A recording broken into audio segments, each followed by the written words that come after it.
In a new age world filled with delusions and wish fulfillment by morons in need of attention, renowned experiencers of high strangeness and podcasters Jeffrey Ritzman and Jeremy Vaeni received invitations to a tropical paradise getaway called Paratopia. Little did they know, it was the same type of new age spiritual retreat they've been avoiding all their lives.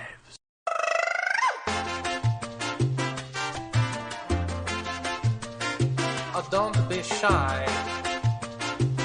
Texas has Dr. Phil. Georgia has Guidestones. Come on, you can shake it. Yeah. Of course the world is ending. Why else would Starbucks keep its prices high during a recession? Anything goes at Paratopia. And welcome.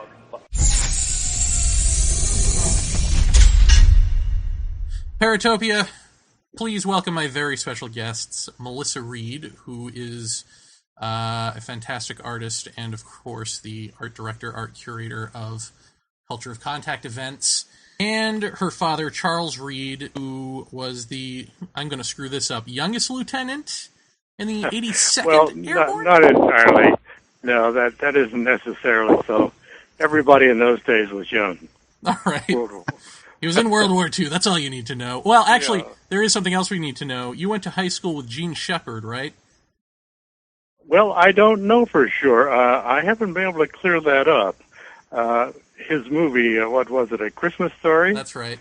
It has all the elements of my elementary school experience back in Warren, Ohio. Was there a Scott Farkas? Yeah, names of schools and streets and all stores, all the rest of it. Was there really a bully named Scott Farkas?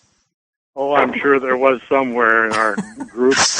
I recall some of the strange names we had given each other, but there had to be a Scott Farkas there somewhere. All you have to do is look for the boy with the yellow eyes. Yellow eyes, I tell you. Or Grover Dills, you know. That elementary school, wasn't that based on your school, Dad, in the movie A Christmas Story? Yeah, the same name, Garfield Elementary. Yeah. Okay. Yeah. Wow. Lots of schools were named after Garfield in those days, yeah. We're going to get into the Georgia Guidestones here, and I'll ask you guys to explain them. But first, I want to know, you've had UFO sightings, right? And sort of alien contact events. Is that something that you're willing to talk about? Well, I'm willing to talk about it, but I won't certify that it was a contact event. It was a strange event. Let's put it that way. Okay. What was the first thing that happened, and what was the year? Jeremy, I'm trying to pin down the year. I believe it was 1947. I was separated from the service in 1946, so I was living with my parents at the time, getting ready to go back to college, and I believe it was 1947, probably late 1947, in Hollywood, Florida. And I occupied the front bedroom in the house, and in those days, air conditioning was a rare thing, so everyone kept their windows open at night. And you could hear all of the twittering of the bugs and so on outside. Would you like to hear what happened, what occurred that night? No, that's good enough. Yes, of course. Yeah, all right. So I was a sound sleeper, as always. And at some time during the night, I heard a loud wind that seemed to be blowing through the neighborhood, much like the beginning of the early winds of a hurricane. And it grew louder and louder. And I could hear the coconut trees in the front yard, the palm fronds rattling against each other, characteristic of them in a strong wind. Mm-hmm. And that got my attention, the loud wind and the rustling of the palm trees. I woke up and I remember thinking that this is strange to have this occurring at this time of the year. And at that moment, the bedroom began to glow with a all-pervading light in the bedroom. And, of course, that was, needless to say, most unusual. And then I became aware that I was rigid. I couldn't move a muscle. I couldn't move a finger. I couldn't I just couldn't do anything. I was totally paralytic, you might say. And I can't verify the time sequence of one thing after another, but it seemed to occur rather quickly. Then I was sure that there was some kind of a presence in the room. Not a physical presence or even a presence that was visible, but I was aware of a presence lurking somewhere at the foot of the bed and high up near the ceiling. And in that paralytic state, I received the message, at least I imagined that I received it, that come with me, or come with us, or something like that. Anyway, come along, urging me to come along. And I resisted that. You know, having been a GI in World War II and so on, I wasn't going to jump out and come along with somebody I didn't know for no good reason. And so then the messenger or the presence stopped urging me to do that, but I had the strange feeling that if I had succumbed to the command, that I was going to die. I felt it to be a dangerous presence, not a friendly presence. So I resisted as much as I could, and finally moved a toe, and then another toe, and so on. And after a few very brief moments, the spell broke, the light disappeared, and the wind and the coconut trees outside ceased blowing. That was it for the night. And I thought, my God, that's strange. I ought to check around, see if anybody around here heard that. But being not necessarily that concerned, I went back to sleep. But the next day, I asked my folks if they had heard the loud wind the night before, and they said they hadn't. So that was it. I let it go. About 6 months later, the identical event occurred. The loud wind outside the window in the palm trees, the rustling of the palm fronds. It was an extremely loud wind, not a normal gale or anything. It was much more intense than that. Once again, the bedroom glowed with a light, and the presence was there again, urging me to come along. And I had the same feelings, and moved the toe, and best I could. It required intense concentration, I remember, to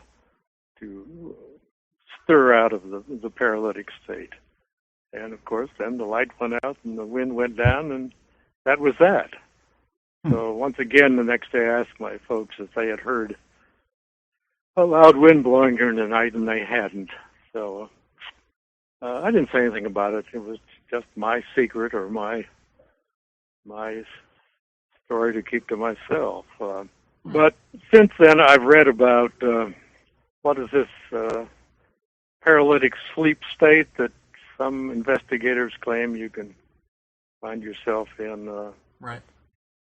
What is it called? There's sleep paralysis.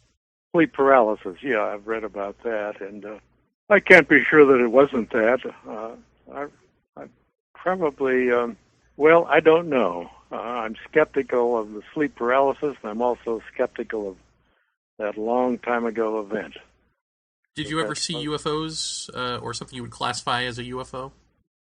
No, I didn't do that, and I thought about it because at that time, 1947, in that era, the well-known alleged event had when in Arizona, New Mexico. Right. Yeah. New Mexico. No, was that 1947? Maybe that was in the West Coast. I didn't realize that, Dad, that you had that experience at the same time that Roswell occurred.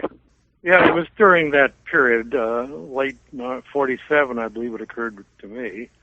And I did associate it because people were talking about it then, and it was an interesting conversation. And thought, my God, did a UFO land out here in the street in Hollywood, Florida? And I thought to myself, well, why would a UFO want to land in Hollywood, Florida? What's going on here? It's so interesting. vacation capital, Dad. There you are.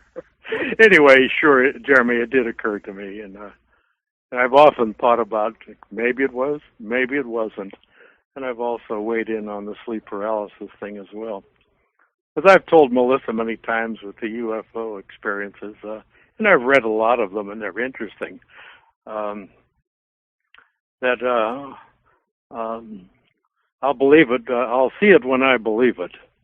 Right. That's my current approach to that. Is I have to see it before I'll believe it. Well, that's the smartest thing to do. So what do you do with Melissa's stories when she tells you she's seen UFOs and that sort of stuff? Well, she and I discuss those events, and I listen to them because they're interesting. And I remain skeptical, and Melissa knows that I remain skeptical. And it would be, I think, extremely interesting if we did have some, authentic evidence. A couple of guys marching up the street in funny suits or something like that, you know. Well, that can be arranged. I do live in New York, so. Oh. All right, so let's cut to the Georgia Guidestones. Now, Melissa, do you want to sort of set up what these are? Oh, my golly. Well, I'm sitting here without much homework in front of me. I know Dad has a little bit of paperwork there. I will say that, you know, they are modern Stonehenge-like formations made out of granite that is only quarried in this particular area in Georgia. And they were erected about 25 years ago per the guidance of a mysterious Mr. Christian. Yeah, 1979. 79? Wow, okay. 1979, yeah. Yeah, amazing. And for whatever reasons, perhaps the reasons are still unfolding, we seem to have a bit of a personal connection. My father had a bit of an adventure around the stones. I've seen them, but my mother and father saw them before I did. And, yeah, so there you go. Okay, so let's hear the adventure. Well, Jeremy, Elaine, my wife, and I were in Whole Foods a while back. Well, I noticed this is the May issue of Wired. I'd forgotten it was that long ago. The May issue of Wired magazine, 2009. For no particular reason, I picked it up there as I was going through the checkout line and opened it to the article about the monument there in Elberton, Georgia. My God, somebody has discovered those stones and wants to write about them. That's terrific. But what caused my wife and I to visit the stones, we have family in Greenville, South Carolina, and we were there visiting them in 1980, November 1980 to be exact. And I remembered that I'd read an article in the Raleigh News and Observer newspaper, Sunday, June 22nd, 1980.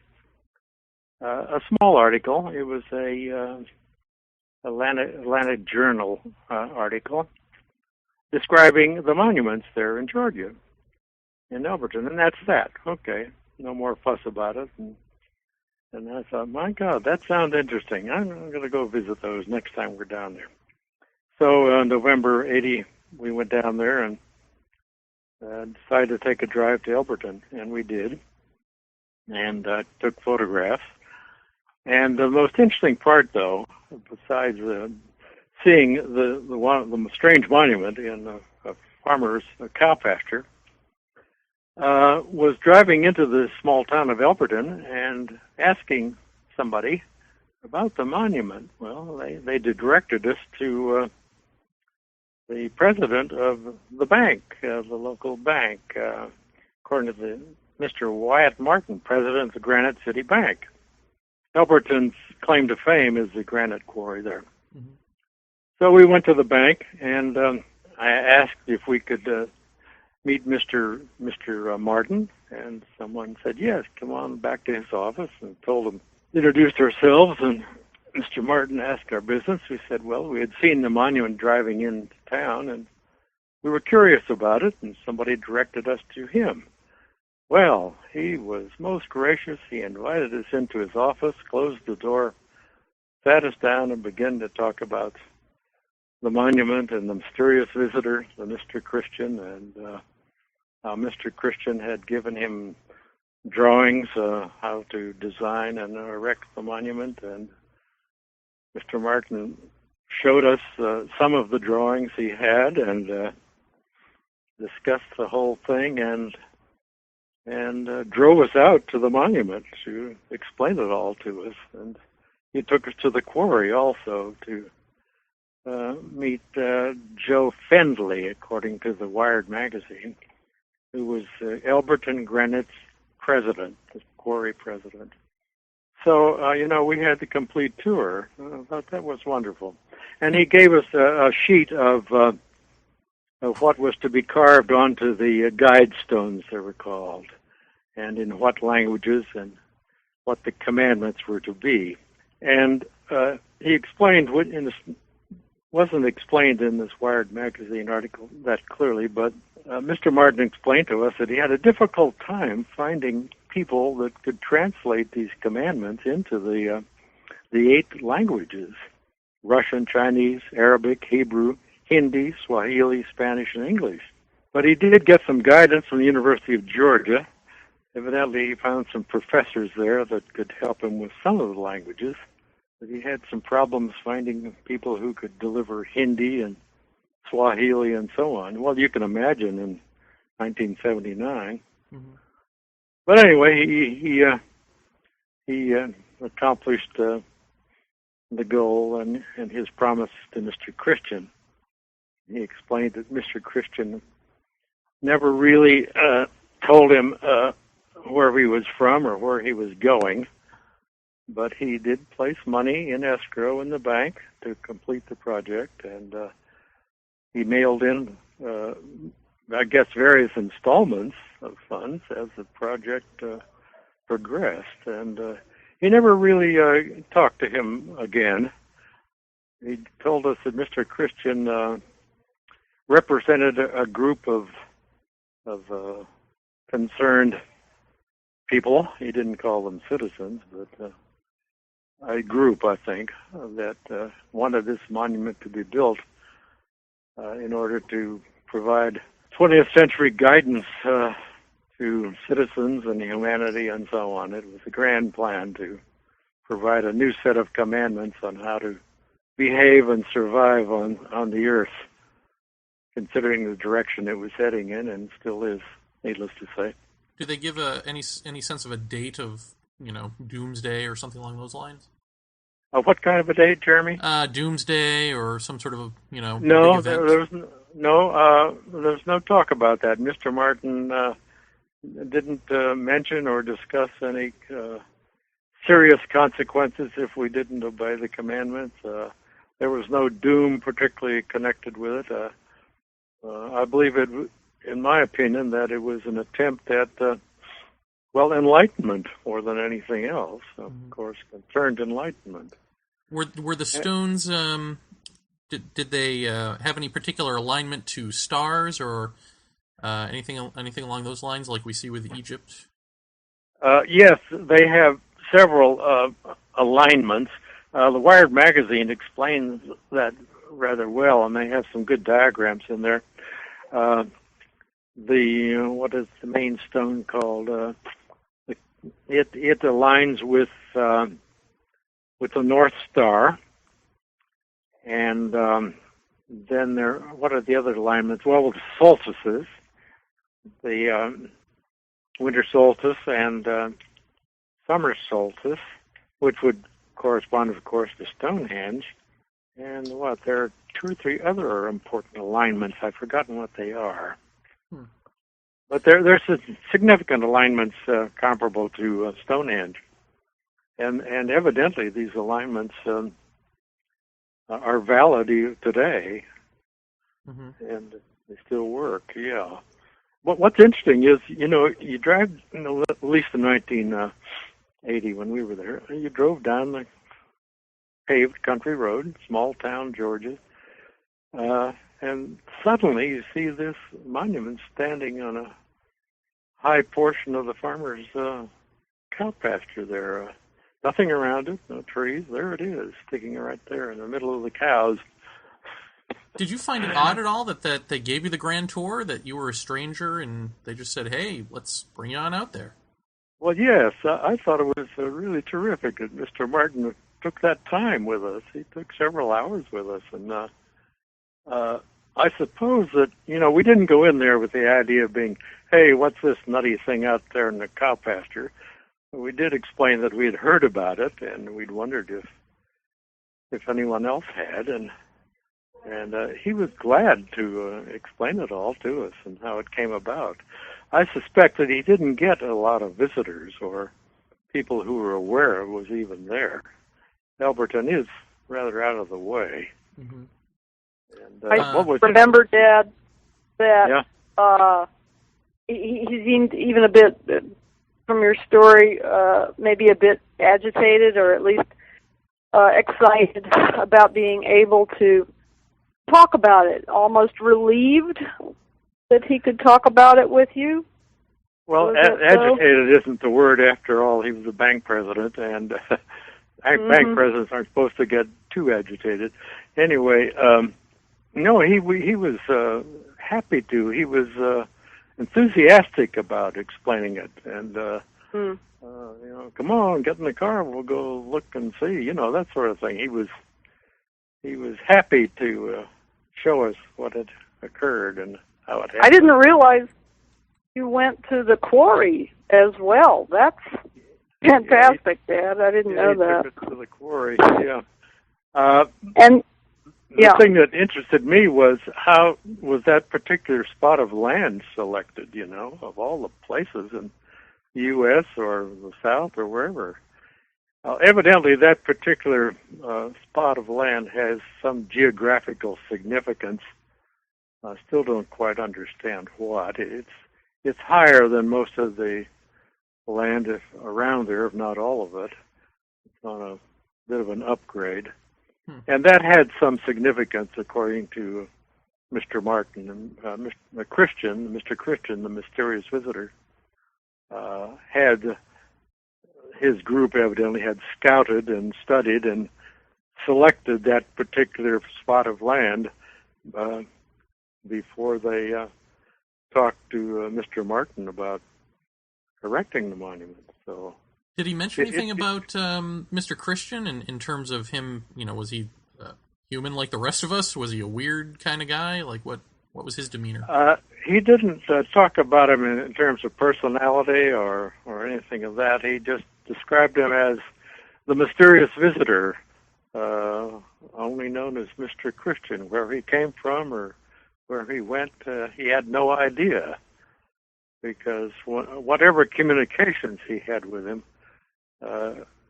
came from different addresses each time.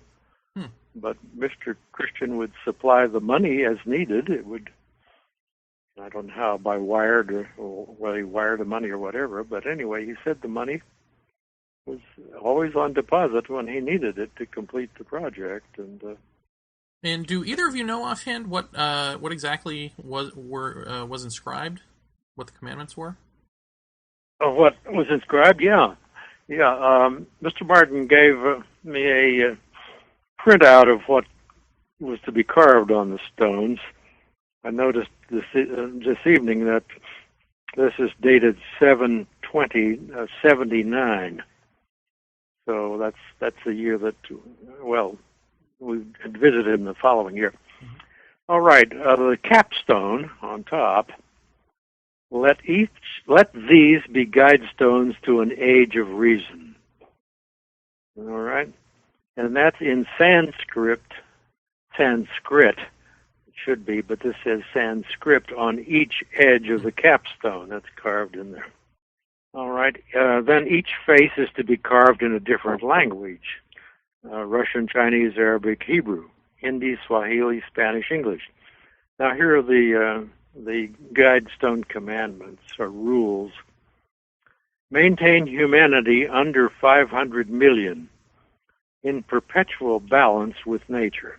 Number 2 is guide reproduction wisely, improving fitness and diversity. 3, unite humanity with a living new language. 4, rule passion, faith, tradition, and all things with tempered reason. 5, protect people and nations with fair laws and just courts. 6, let all nations rule internally, resolving external disputes in a world court. 7 is avoid petty laws and useless officials. 8, they must have been Republicans.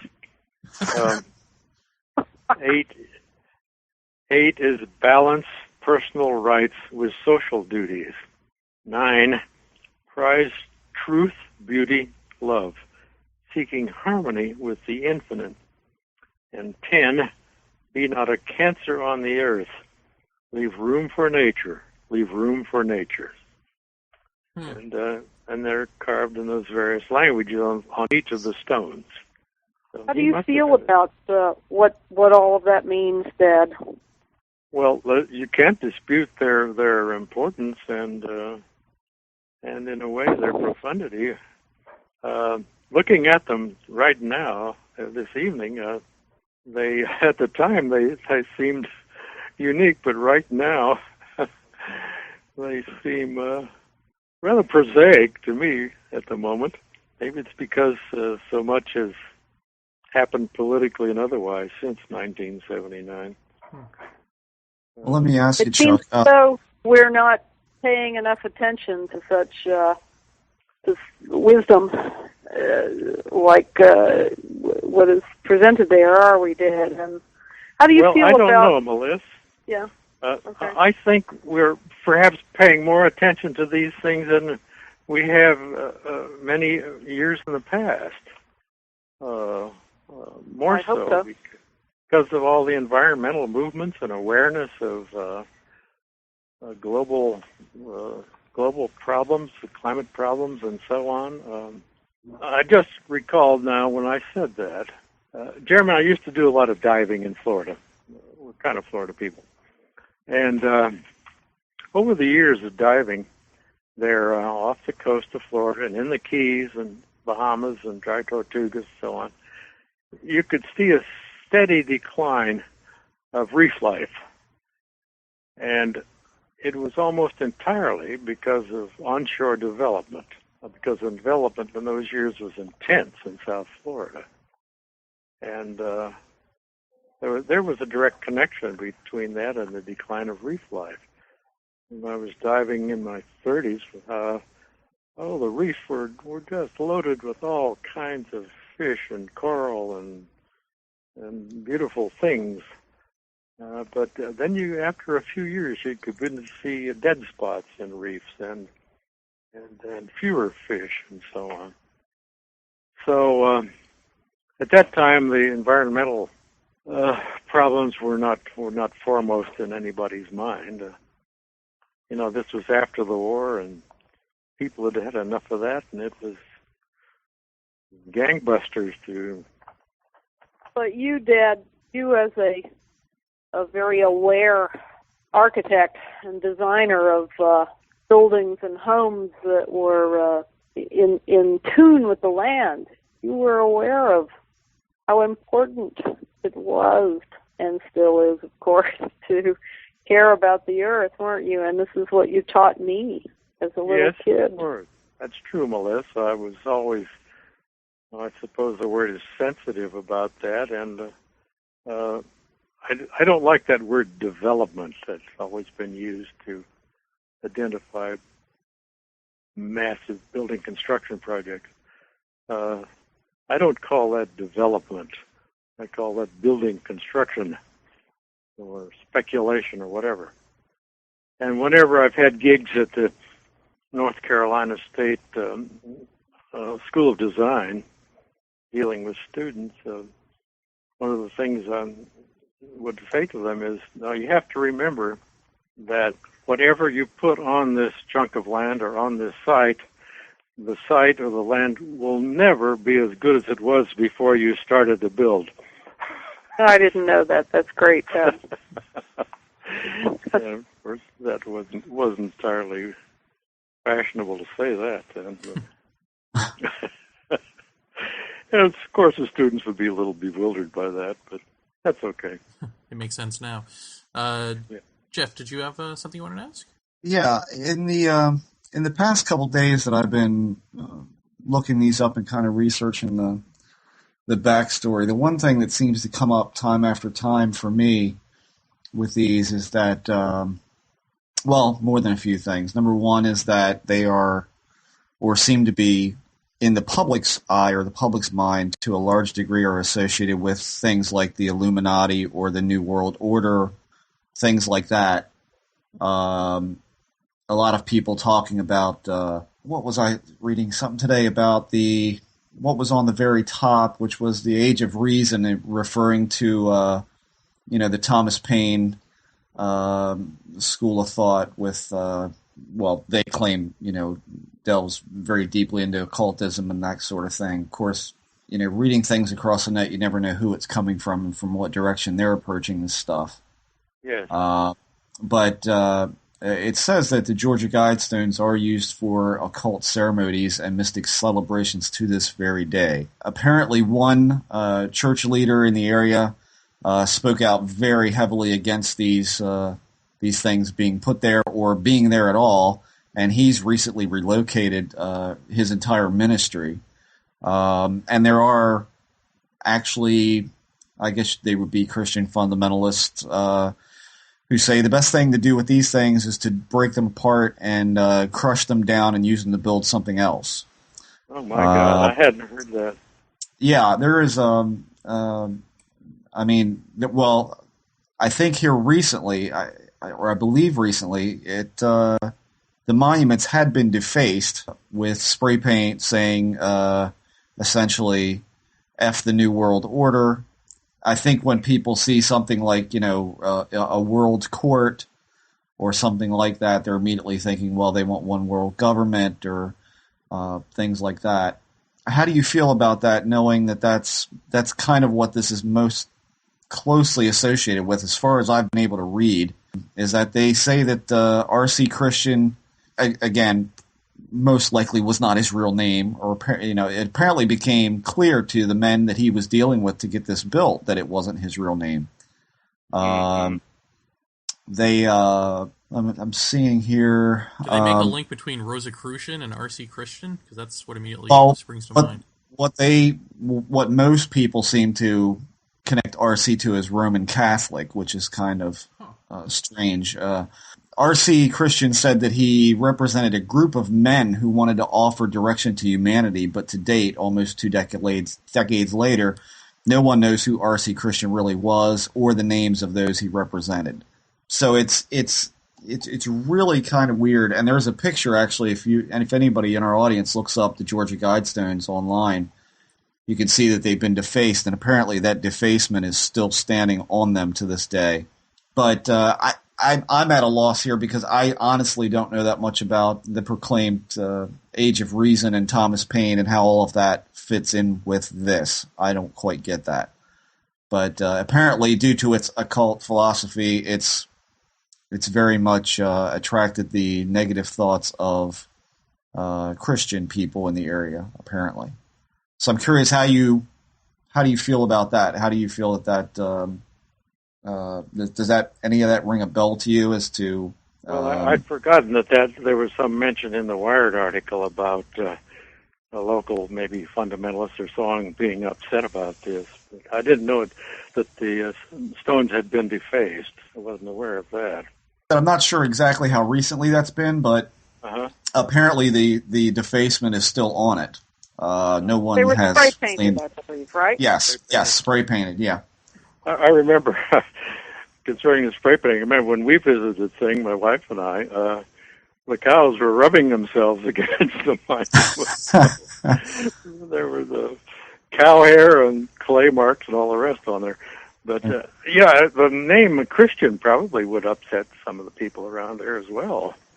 That he would erect what could imagine to be a pagan monument of some kind. Right. Well, when you were there, did they give a feeling, or did you emote a feeling onto them in any particular direction, just like you would artwork or any other monument? I mean, did you think this is evil, or did you think this is great, or anything? Well, I thought it was marvelous. We both did. My wife Elaine, yeah, we thought it was really wonderful that someone would have the interest and the energy and the means, of course, to insist on having this thing built and located there. It was surprising because it stood out there all by itself in a farming area, you know. It had a kind of mystique, a mystery to it. And well, how do you feel, Dad, about it states that the planet would be healthier with only 500 million people on board? Well, if you want to go down this list of whatever we want to call them, things to do, you could have some serious questions and discussions about each one of these. You know, you could probably spend an evening discussing each one of these with. And maybe that's the point, right? Yeah. Because they're open for. You know, I've taken that. Oh, excuse me. Yeah, I've taken that 500 million number and thought about it and twisted it around. Thought, my God, 500 million people. Why, you know, way back thousands of years ago, there were more people than that on the planet Earth. So, you know, just the American continent itself, North American continent, before, what do they call it? Before 1491, that's the book. There were several million inhabitants just in the North American continent before the Europeans landed here. So we seem to have had a balance of nature then. Anyway, I'm glad they did it. Now, of course, you get on down to these political rules about, what's the one about void petty laws and useless officials? That's a good one. Too late. That sounds like... Man, that's so current that you could probably collect a lot of political funds for that one. Well, what was the talk back then about these stones? Did people talk about them in terms of the Cold War and possible nuclear annihilation and that sort of thing? Or you mean when we were there? Yeah, I mean, was there any speculation as to what they were in reference to? No. The people that we were aware of and talked to there in Alberton, they seemed to be rather proud that they had this monument in their neighborhood. I didn't detect any negative attitudes about it. Certainly Mr. Martin, a very prominent citizen in the town, he was the leader in the town, and he was the one who started it all. They had great respect for him, so I think the town of Alberton probably thought it was a wonderful thing. I don't even know if you'd have an answer to this, but I just wonder if since putting up the monument, paranormal activity rose in the area. That's a good question, Jeremy. I'd like to know the answer myself. I wonder. Maybe the only paranormal activities arose were those who suspected that it was a invention of the devil. That's good. And it seems like there's more upset about them just recently and in this age of paranoia and not 10, 15, 20 years ago. And yet Yoko Ono has a sort of love for them, doesn't she? Weren't you telling me that? Is she aware of them? Yoko Ono's fascinated with them. Oh, gee, wonderful. Gee, the word will get out. Yeah. Then they'll really be defaced. Email her. Yeah.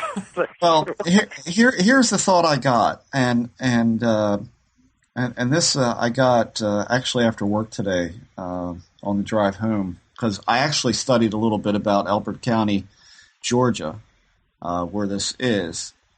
Apparently, that county in Georgia is known as the granite capital of the world. Yes. And there is more of this stone there than anywhere else.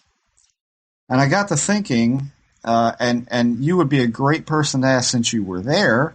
Was the town, you mentioned before that you didn't think that the bank owner-manager was very busy at the time and that he probably didn't have very much to do. Was there very much to do anywhere in that area of town? Was it a bustling little town, or was it kind of devoid of anything?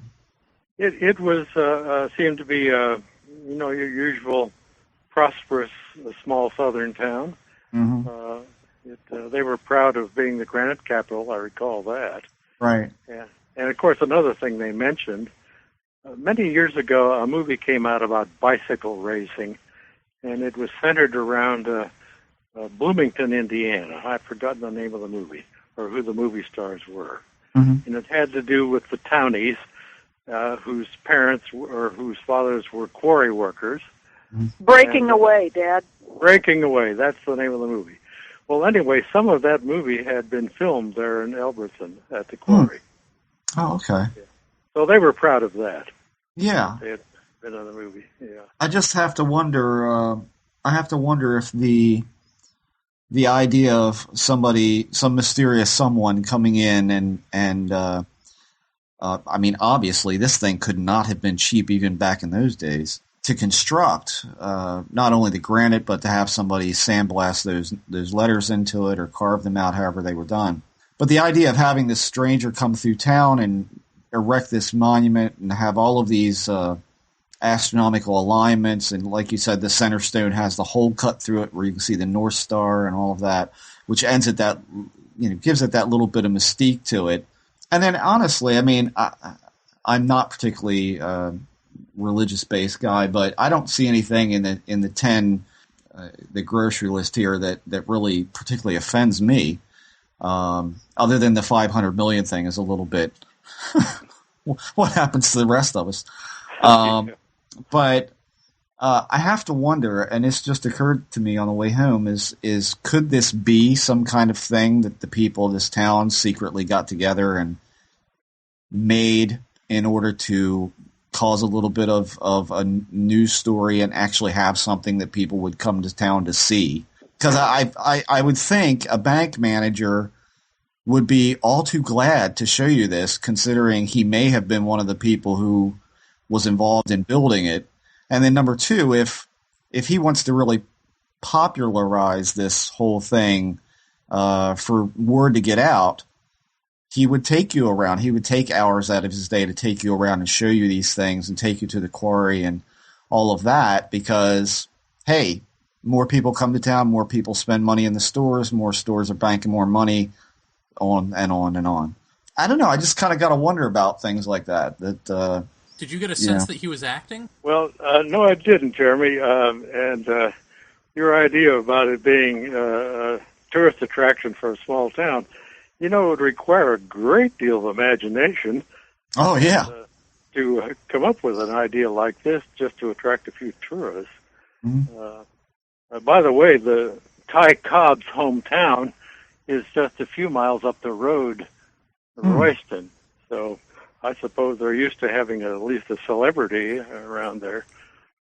Yeah. But, anyway, it would take who could imagine a thing like that? Certainly not me. I'd have done it by now. And it would require a lot of expertise to put the thing together, too. Absolutely. Yeah. Yeah, and it's great that people know about it. Now I'm concerned about it. It's survival. It's important or interesting anyway to speak to synchronicity and how so many of us are drawn to these monuments, and many people even seem to have contact experience with otherworldly beings, and the fact that the banker gave Dad a piece of the paperwork, and all of the paperwork was to be hidden away for good. And here, Dad is the only one that has a piece other than the banker. And here I am today, and I know Jeremy and Jeff, and we're all connecting and, having interesting experiences and wondering about the world and all of us, and wanting to wake up and take care of the joint, man. We've got to take care of the planet. We've got to. That's right. We've got to evolve, and perhaps there's a web of energy working with all of us, and we're all connecting through the monuments and many, many other kinds of experiences. I don't know. Well, Melissa, once you go through the door and have the awakening, I'll call it, a door slams. You can't go back. And that isn't entirely a comfortable feeling, is it? Right, Dad. And sometimes you feel like if I could only go back through the door and not be aware of so many things, it would certainly be more comfortable in your life. But it is an awakening. And well, let me ask you just a couple more sort of mundane questions about this. One being, what was the conversation like when he actually gave you the blueprints? How did it come about that he would give a stranger blueprints? Well, they weren't blueprints, Jeremy. They seemed to be drawings, as I recall. It's been a while. I think they were drawings, and they were on white paper, whether it was tracing paper or something else. I don't remember. And I do remember that I think they were rolled up. He had them in his desk or in his cabinet there in his office, and he just casually brought them out and showed us some of the sketches, not all of the details, but some of the sketches for what Mr. Christian wanted. And he did it casually, showing them to interested people who weren't mocking the project or anything. He was glad to show it to us. And, of course, we were glad to see them. And he put them back, and that was that. Mm-hmm. So I'm sure he had more drawings somewhere. He would have to have drawings for the quarry people. And do you know whose land it's on? Does the farmer talk about? Oh, Mr. Martin told us about the farmer. He was a friend of Mr. Martin's, of course. And he was convinced to provide a chunk of land for the monument. It's right near the edge of his cow pasture because there was a cattle grate there, a cattle guard, so the cows couldn't get out. You had to drive up a little dirt road to the monument on the hilltop. Mm-hmm. But he said the farmer was glad to provide land for it. I don't think he would have done it if he had seen the work of the devil in the thing. That's a good point. And then I guess just, we had a geologist on because we were talking about, is it true that there's more paranormal or ghostly type activity in places where there's limestone or granite? And we were trying to ferret that out by asking a geologist. So now that I've got an architect on the horn, I guess I kind of need to ask you, as an architect, do you see any rhyme or reason to why certain monuments provoke either paranormal activity or thoughts of occultism or any of that sort of stuff? What is it about the actual art of a building or a monument that does that? Do you have any sort of just insight into that? Well, without getting into too much detail, are you aware of the way of building according to the ley lines in Europe? And, well, even in China, they weren't called ley lines. And, of course, the Japanese always considered certain sites more opportune than others or more satisfactory for construction. Chinese have historically, and, of course, the cathedrals of Europe were built at power points. At least they believe they were power points. So that's always been around to do prominent structures or spiritual structures on power points or ley lines or presumably lines of magnetic significance. Now, as an architect, I don't have any supernatural view of that when I would do a building. Orientation, of course, is always important, and you want to know what's in the ground when you're building. Other than the normal geophysical problems of construction, no, I don't see any particular spiritual significance.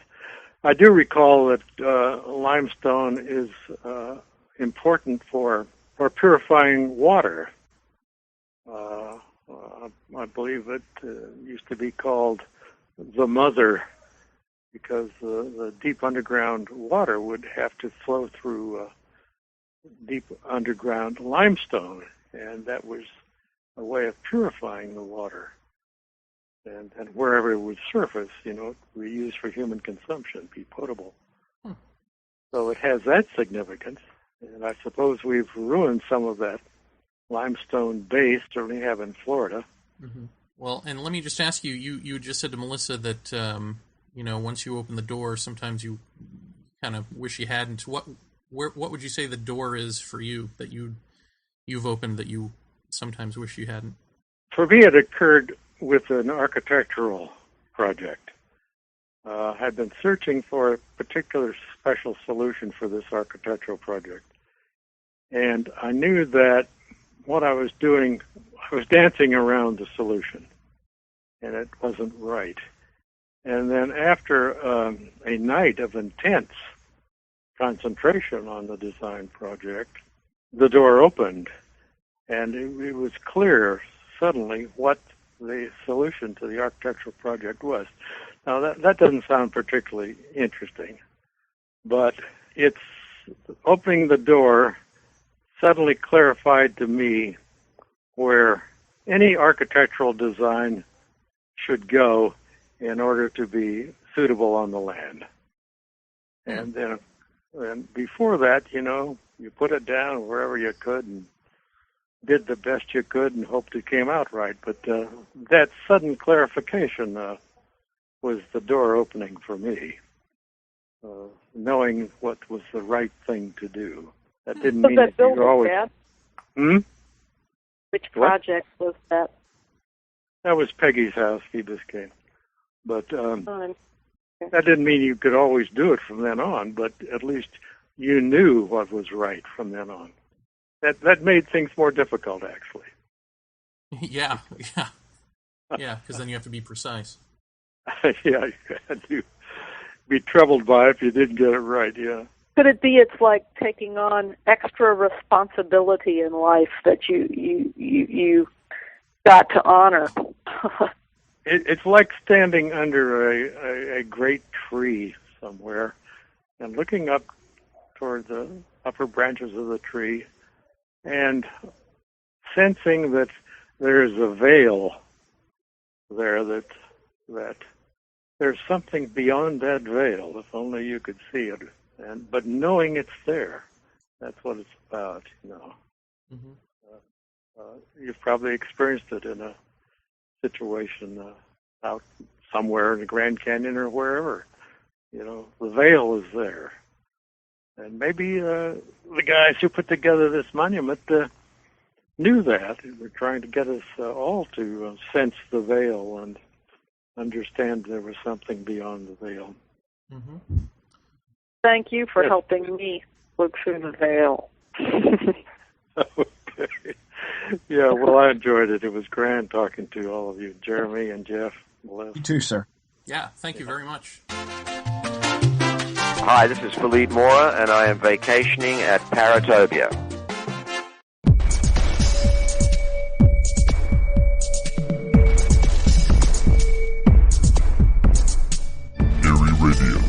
The endeavor for esoteric research and investigation into the enigmatic.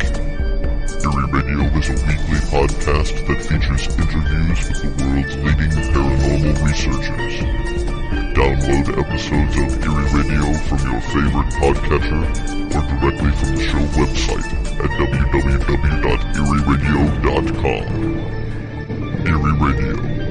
Listen, learn, laugh.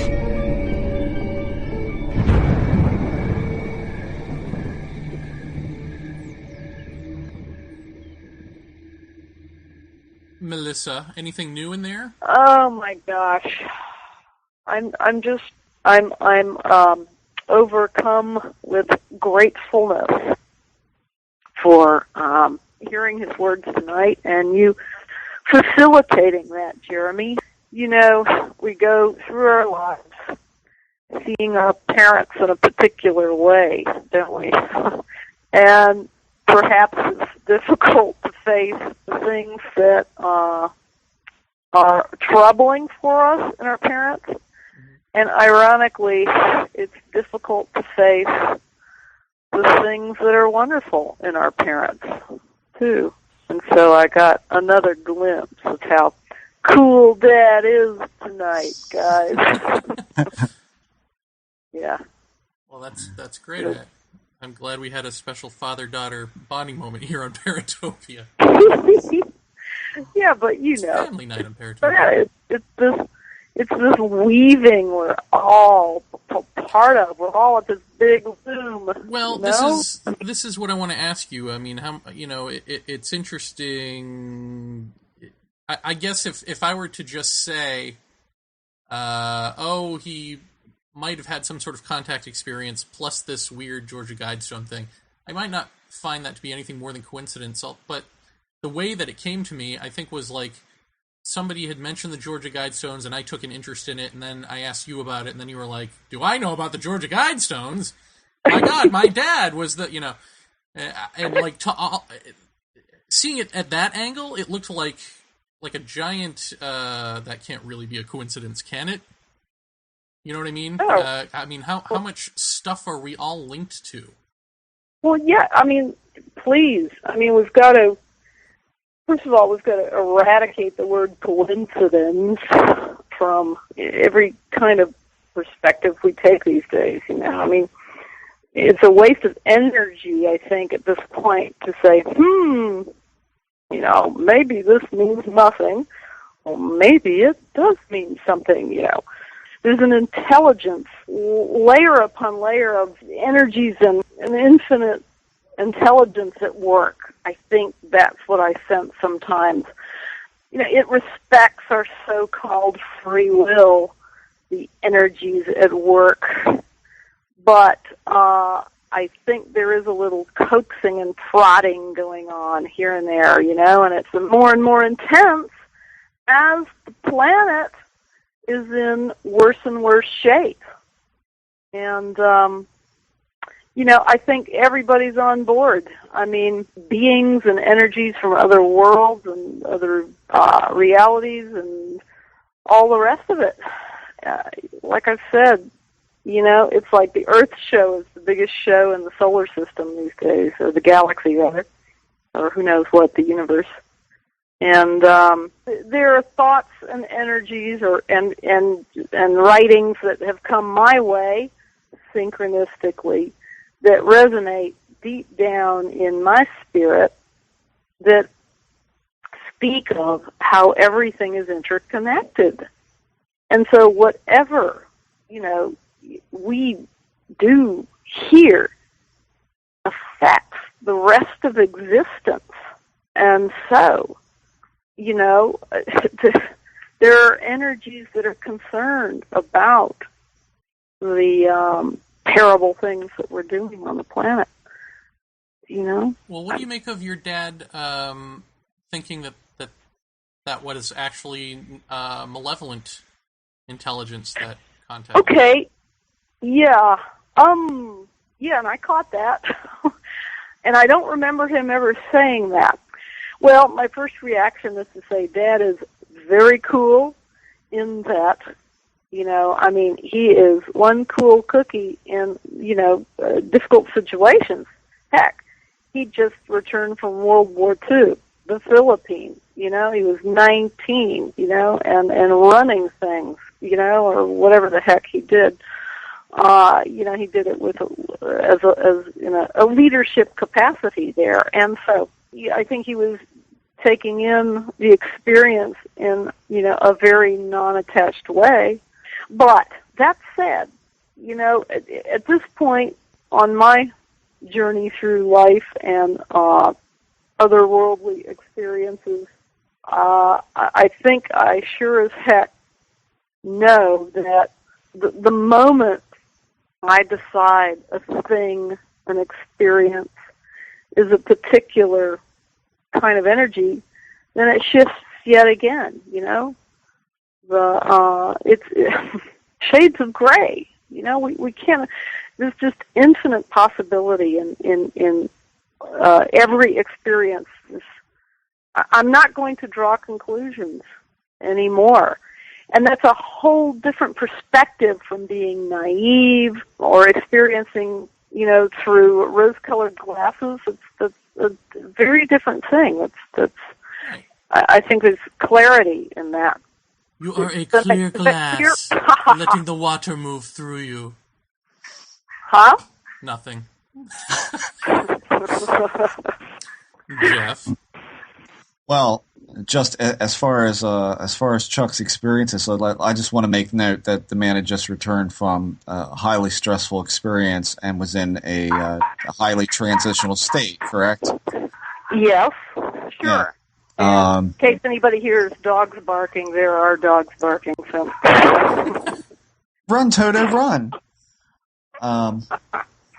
Yeah, I mean, I think that experience. I don't. I mean, again, you can look at that experience and say that he felt that if he were to take this being, whoever it was, up on its offer, that he would have to die to do it. Yes. And that kind of goes to what Jeremy and I were talking about off air. What, last show was it, Jeremy? I don't know yet. I just I was kind of relating to him that I become. I guess I'm a product of ufology because for so many years, I don't think it takes a genius to figure out that anything that you say in ufology can get picked apart 6 ways from Sunday.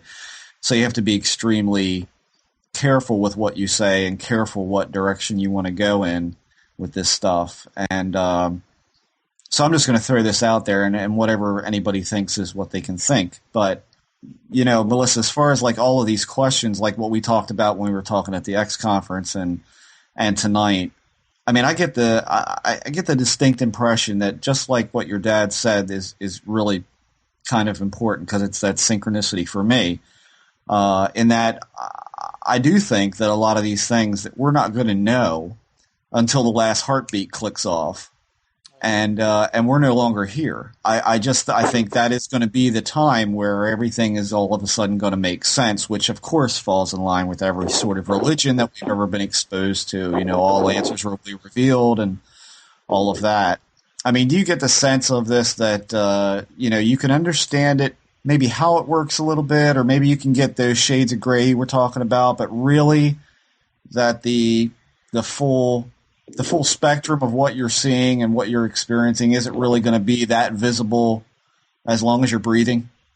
I think that's a fantastic statement or perspective that you're making there, and that there won't be any answers until after we're done breathing. I mean, I think that's also a beautiful statement, and I think it speaks to a bit of how I feel or what I sense at this point, and that we're simply never finished.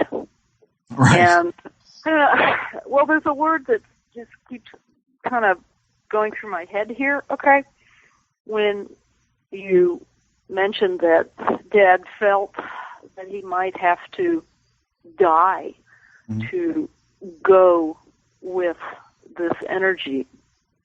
And that word is annihilation. Mm-hmm. It's a very scary prospect to any human being, the idea of annihilation. Sure. Annihilation of the personality, of the day-to-day awareness, certainly annihilation of the body, etc. Ego. But perhaps, yeah. In a Buddhist sense, or an enlightened sense, if you will, or a shamanic sense, annihilation of our definitions of self, even definitions of what life and death are. Right. We must release that. It's the profoundest, the essence of what fear is, and as long as there is the residue of fear, we are simply limited Yeah, I mean, unfortunately, until we know something, I think we're I think we're hardwired to fear what we don't know. Yeah. Which if I mean, you say about letting go of that kind of fear. Well, the first thing that popped into my head is, okay, well, if I let go of that fear, what am I holding on to then? Nothing. But nothing. Nothing. but you see, so mind must be let go of. Castaneda's Don Juan said, everyone, at some point, maybe not even in this lifetime, maybe not for many lifetimes, must drop their history. What does that mean? My God, that's a loaded statement. Yeah. I mean, that is scary as heck. Yeah. Forget everything you know because you don't know anything anyway. Yeah, right. I mean, that's. I think the deeper thing that we're trying to find words for, let's just throw the scientific spin on it for a second, which is non-locality. I think that's what we're talking about. When you die, let's say you become non-local, which means you're everywhere and nowhere all at the same time, and so you are. There's no differentiation between you and the information you're receiving. Not unlike what we experienced with the mushroom trip. It's like you are the vision.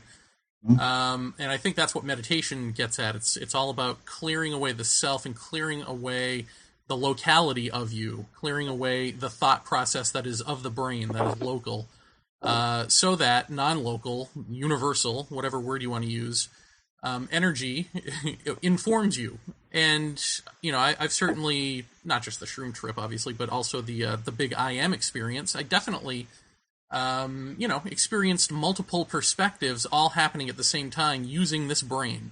So I know that it's not completely impossible to experience something that broad and deep with the brain. I don't have to physically die for that. I do have to mentally die to that. I have to not exist in the foreground in order for that experience to be able to present itself. So I think that's sort of what the Buddhists and the meditators and all that are getting at with meditation. It's getting rid of locality so that you're presented with the non-local state in your brain. So, all of that said, I guess I'm not one who really believes that you have to die physically to get the whole thing. I think, as you know, I mean, I almost feel like I'm just repeating myself because, hell, I wrote a book about it. I mean, I really think that it's there are beings who don't have that conscious-subconscious divide. They are essentially non-local. And they're urging us to become that because we can. And therefore, it's in everyone's best interest that we do, Do you think, that's what I was going to ask, is do you think there's dire consequence if we don't? I think there is dire consequence, but I don't think it's I don't think there's any doomsday scenario that anyone else is doing. I think the 500 million thing, bodies, I don't know what the number would be, but certainly the planet can't sustain this many people right. And growing for long, especially with all of our horrible local agendas. So I think we're going to do ourselves in, which ultimately I think ends up being sort of a teardrop in the eye of eternity that unfortunately doesn't have to be there, But do I honestly think that aliens or God or angels or any sort of thing that we make archetypal and compassionate to us in our beady little brains, do I really think that they care beyond the sorrow of losing a species? No, because ultimately, I think everything, on this other greater level, everything is as it's supposed to be. You know what I mean? Which almost sounds like a cop-out, but it's kind of hard to explain. I mean, it's like this. If you had everything just constantly going, if you had no death, and you just we're on this hunt to create immortal humanity, or if barring that, inject ourselves into computers and live on that way. It's like if you had that, if you just have things, there's no room to breathe. There's no room. Period. There's just this giant thing that might as well be dead. I mean, you need death. You kind of need that cycle. So I think there's that understanding. I think you need that cycle for the bodies, but I think if somebody were to reach that state, or a bunch of people where they are on par with the so-called alien mentally, that you would only need one person to do that, or 2 people, or a handful of people, whatever it is. You just need enough for the species to survive. And then I think once you're in that state, the thing that you realize is that the personal, the individual, the thing that we hold dear to us and think is special, isn't real. That's the thing that you have to get rid of to see all of this. And if it's not real, if it's not really special and individual, then, I know this sounds fucking awful, but it doesn't actually matter that 1 billion people died off, because that's 1 billion bodies who never understood what they were supposed to be. They were a completely unfulfilled bunch of bodies at that point. Is that nihilist? You got it. No, because I think there's plenty of room for compassion in all of that. I mean... But the word compassion, I think, needs to be redefined. You know what I mean? Yeah, It's not compassion the way you think. It's not like, baby Jesus smiles down on you and is really sad and wants you to become a God warrior or something. Yeah, it's not a Hallmark card. Well, Jeremy, let me ask you this. Okay, these non-local beings are trying to get us to do what they do. Okay? Uh-huh. If, when we die, we get to that state anyway, then what's the hurry? But I don't think we necessarily get to that state anyway, Jeff. All of us. I think you carry awareness or some capacity of awareness, into the next state. And if you have limited awareness, I think you carry that with you. Mm-hmm. That's what resonates to me. Well, I guess I would answer that by saying that what you're essentially doing is bringing universal or quote-unquote God, whatever word you want to use, non-local, self-awareness into the physical plane, into materiality. Okay. So when the Buddhists and the Hindus and the Christian mystics, all talk about the oneness experience where, and you've had this too, where you sort of identify with the world or with another person and you feel as though there's no difference, that veil falls and you are all one, blah, blah, blah. Well, you in doing that, you get that physically, we are all, quote-unquote, God. We are all God imagining, or however you want to word that. The universal. We're all that. Physically, we're already that. But mentally, how we shine in this dark place is not through God's self-awareness, in spite of God's self-body. And so I think that... God damn it, do I sound like a cultist? And so I think that, that's ultimately what you're doing. You're replacing self-awareness with, quote-unquote, God self-awareness. And that's what's, why is that important? Well, because I think that the more of that there is, the healthier God body is, I mean, ultimately, we're cancer right now, right? I've spent over a decade trying to get myself to be completely at peace and aware of oneness since my husband died of cancer. And I have been trying to know without needing to try. Trying to get to the point where I'm not trying anymore. Right. To know there's no such thing as death. And I know it. I do know it. And this has been part of the gift through the loss of Steve. And yet, right? And yet, we still come back to the daily self. Mm-hmm. And we feel aloneness. But can we finally get beyond even that? The beings and other awarenesses and other planes of existence, they don't struggle with that, I sense.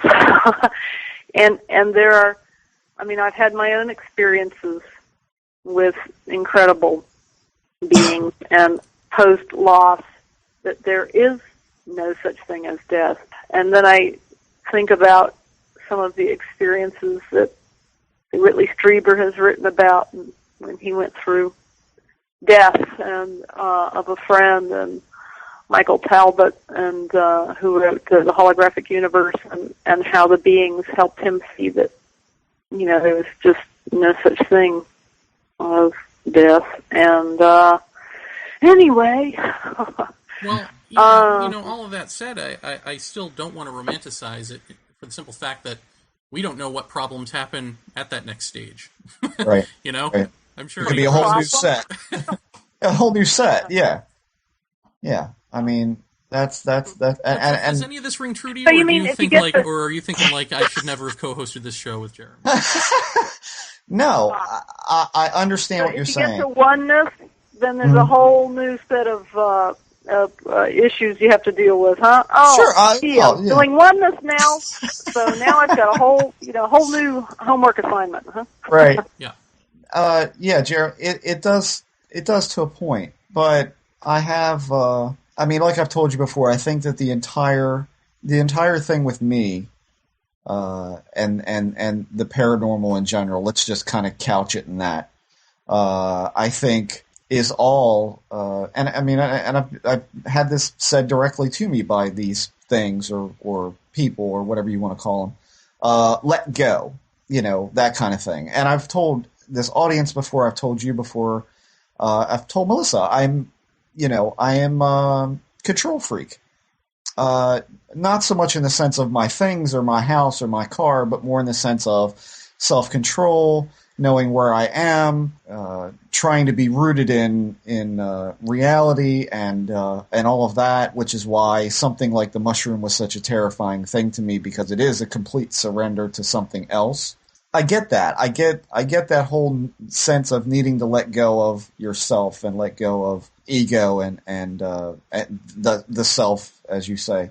The problem is, I feel like when we start talking about that kind of stuff, I think we're talking like somebody just dumped out all the rice on the floor and we're only picking up one kernel and like studying the hell out of it. I think that's probably a good primer. I think that it's probably a whole lot more complicated than that scenario lays out. I think that if these beings, let's just look at that for a second, if these beings are trying to get us to wake up to a greater reality, great. I mean, I've certainly had that thrown in my face enough times to get it. Letting go and being that in that non-local state that you were talking about, I can kind of see that, but like Melissa just said, I don't believe there's death in the sense of what we think of as, your worm food. I think we are made of energy. That's a given. I think energy, as they say, can't be destroyed. It only moves through form, in form, out of form, changes, that kind of stuff. If we're going to have some sort of enlightenment, of course, when your heart shuts down, my question is, to these beings, what's the big hurry? Number two, if being in a non-local state means that really physical reality doesn't really mean that much, so why the big dog and pony show? I'm always going to go back to that. Why the big dog and pony show? Well, I would just throw this word of caution out there about this having to be completely complex, which is that we have had, just in terms of quote-unquote enlightenment, thousands and thousands of years since the dawn of man, instruction from various religions and occult belief systems and self-help gurus in how to achieve this, and very few people do. There are all these rules and regulations and gods and demigods and all that down the line. All these stories and everything that you're supposed to live by, keep a healthy diet, all that stuff. Right. And all of that, I have the first-hand experience of telling you is completely bullshit. And it's all after-the-fact stuff that is being presented as the way. It's not the way. It's stuff that you discover after it's happened. And the only thing that has to happen is completely getting it. I mean, and that's it. You know what I mean? And it sounds like nothing, but obviously it's a huge deal. But it's it's the answer that's right there under your nose. And so I wonder how many of these other things are not the answer that's right under our nose. And I was telling Melissa, and I'm sure you saw this, somebody had posted the YouTube video of two sets of basketball players, one dressed in white and one dressed in black, shooting around basketballs. They posted this on our forum. And you're supposed to follow around the team, passing around the white ball with your eyes and count how many times they pass it. And at the end of the video, it says 13 is the answer to that. But now, did you notice the moonwalking bear? And what? Right. And then it rewinds the thing, and sure enough, a bear comes into the middle, not somewhere hidden in the background, comes into the middle of these players and starts dancing around and moonwalks off. And you never see it because you're not looking for it. And I feel like that is probably the most instructive YouTube video you will ever see. Yeah. On the paranormal. Yeah. Yeah. You're probably right. It probably is right underneath our nose. But I think once you get into that realization, don't you, being someone who's had this God experience and has let go and has experienced that greater sense of everything, do you not find life a little more complicated? No. You find it a lot more simple? Yeah. I mean, I find a lot more simple. Well, yeah. I mean, certainly there's a lot less attachment and therefore a lot less depression and things like that on some level. And then on another level, you know, it gets to me every now and then, but it's not because it's complicated. It gets to me because it's so clear to me. It's so evident to me that we're not doing what we're supposed to be doing. I mean, forget aliens and God or any of that stuff. I mean, just looking around, and I'm sure you feel this, not having had that experience of just looking around and being like, wow, really? This is it? This is what modern society has given us? So I feel like that is a lot stronger, you know, when I think about that stuff. But no, I mean, nothing is overly complicated. In fact, it all seems like, much like the religion analogy, it all seems it seems like an overly complicated bunch of nothing. You know, it's just stuff that we keep inventing in our heads, rules and regulations and whatnots, to keep avoiding this stuff. I mean, it all starts to look like that to me. I think we just have to laugh, right? After a while, you have to laugh. And, you know, it's interesting. Here's something interesting, too. Somebody on our forum wrote to me privately, and I guess I'll answer it now because I don't feel like typing, saying, you know, practitioner to practitioner, which I'm not, but have you had any problems being so open and public about, you know, all of this meditation stuff? Because I guess she, I think it's a she, maybe it's a he, does meditate in, you know, in some sort of group setting, and you know, sort of monkish people are all very secretive about what they do, and blah blah blah. And that's sort of been the tradition, is like you're supposed to not tell certain things, or there's like an initiatory level to these things and a hierarchy after that, and blah blah blah. And so, are there any repercussions essentially to me just blabbing out the good stuff? And I kind of feel like, what is it, the Hopi Melissa who say that this is the time of no secrets? I mean, I feel like it is the time. It's the time of no secrets. You know, it's like, what are we holding on to? And what are we holding on to at this point in history? If there ain't going to be much history left. But the other thing is, what good is it? Like, you know, you're talking about complicating things. I think if you have something that is authentically a path to something better, and you keep that to yourself, or you hoard it to yourself, even in the name of the good, what good are you actually doing? So, well, yeah, no, I feel like we're the ones complicating stuff. I don't feel like things are actually complicated. The good you're hoarding. You can take a knife right to that and cut right through it and see that in fact, no, that this is really simple. Well, yeah, and I mean, and if you're hoarding good stuff, it just ain't good anymore if you're hoarding it. It becomes other than the good stuff. And if any of the Hindu gods have a problem with that, they know where to reach me. Good stuff is meant to be shared. Well, that's I mean, to me, it's like Whitley Strieber.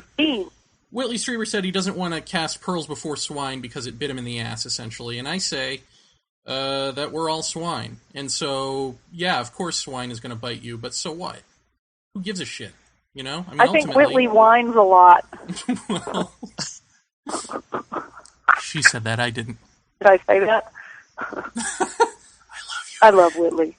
So there's that. Rant over. Hey, Georgia Guidestones, everybody. Cool. Melissa Reed, everybody. Thanks, Melissa Reed. Thanks for coming on and doing this. Yes, thanks very much. Aloha. Bye, guys. Bye. You're listening to Paratopia on UPRN 105.3 UPR. I already said that. New Orleans. I think maybe. It's possible you're not. We've been through this. Barkeep, another round for the ladies.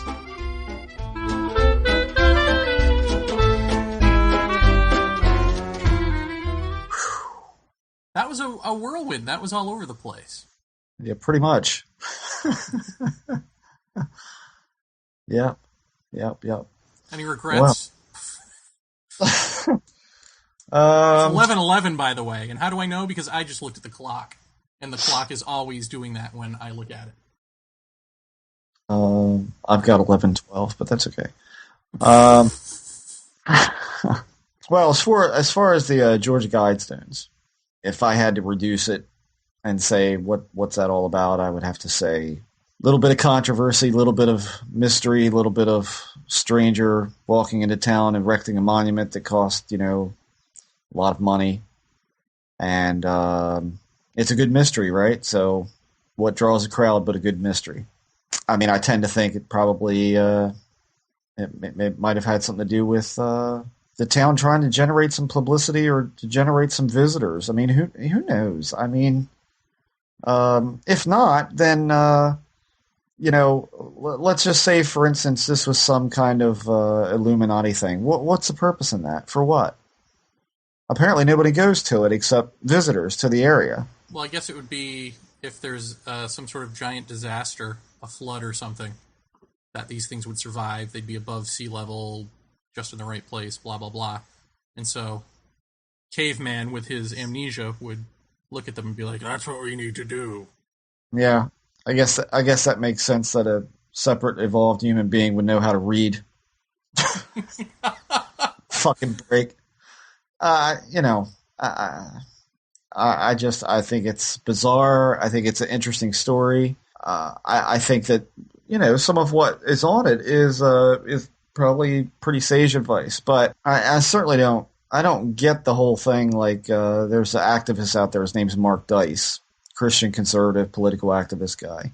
And he's demanded that the Guidestones, he's the guy who said they should be smashed into 1 million pieces and then the rubble used for a construction project. He also claimed that they were of a deep satanic origin and that R.C. Christian belongs to a Luciferian secret society related to the New World Order.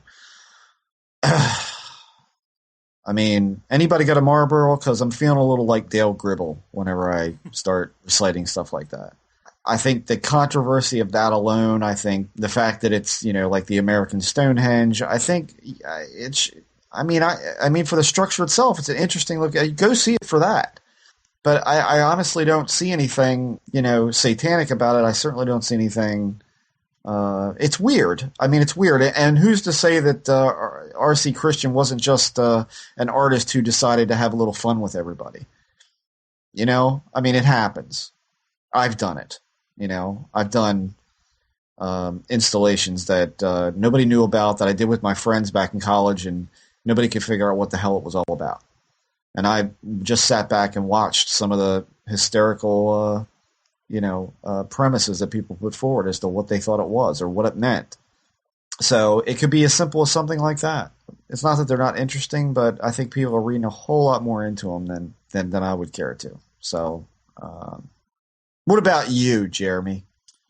I think it was that Wired interview where they interviewed maybe it was the banker, but the guy who knew Christian and knew what they were supposed to be, and he had said, sometimes I read on the internet, I'll hear these stories, read these stories about what people say they think it is, and I want to speak up because I want to clear the air about it, but then I swore that I wouldn't, and a statement like that, in the way that it was worded, sounds more like, yeah, there's not really that much to this.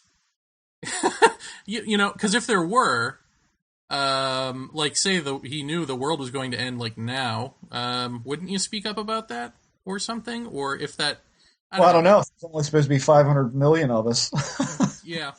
Keep that on the down low. I don't know, but he made it... I don't know. It just sounded to me, the way he worded it, sounded like it was like everyone's pretty much just wrong, and that it did sound more like a giant art project or a giant just curiosity, getting people curious and getting them imagining and that sort of stuff. Well, I'll tell you the one thing that did interest me is that somewhere on that site, I think that there is a tablet that's actually flat down on the earth, on the ground. And there's a spot in it that either it looks like or it has been said that there is a time capsule in it. Now, that I would like to see. Some people say it's in there. Some people say it was made for that, but the time capsule was never buried. I don't know. I say if there's one in there, crack that puppy open and let's find out what's in it. Because in it may be a letter from RC saying, ha ha ha ha. So, well, and then the other thing is, if there were some secret society that produced this, who knows what their concerns were? Were their concerns a prophecy, a prediction, the Cold War? I'm sure they didn't foresee global warming in the way that we're experiencing it now. Maybe they were. Who knows? I mean, that to me would be amazing if they were. We don't know. We just don't know what all their concerns were. So, I guess I take it at face value and appreciate it for what it is doing, which is making people wonder and imagine, et cetera, et cetera. Yeah, and I think that great art does. I think that's the point. So, whether or not it was conceived by an artist or a collective of people in town, as a tourist thing, regardless of all of that, it certainly gets you to thinking. So. And I'll tell you what, looking at some of the YouTube videos of it with people actually walking around it, it's big. Mm-hmm. I mean, that was no small feat to engineer and put something like that together. So I wouldn't mind going there and checking it out. Yeah. Road trip. Yeah. Woo! So when I go off on my little pseudo-spiritual tangents, am I the only one embarrassed by that, or does that bother you? I need to know these things. It doesn't bother me. I don't get any. Very insecure about them. No, I don't get any of it. But I certainly don't know. And you said that when you were doing the brainwave thing at the X conference, you got hooked up and did your thing, and you said you were embarrassed. I don't see anything to be embarrassed about.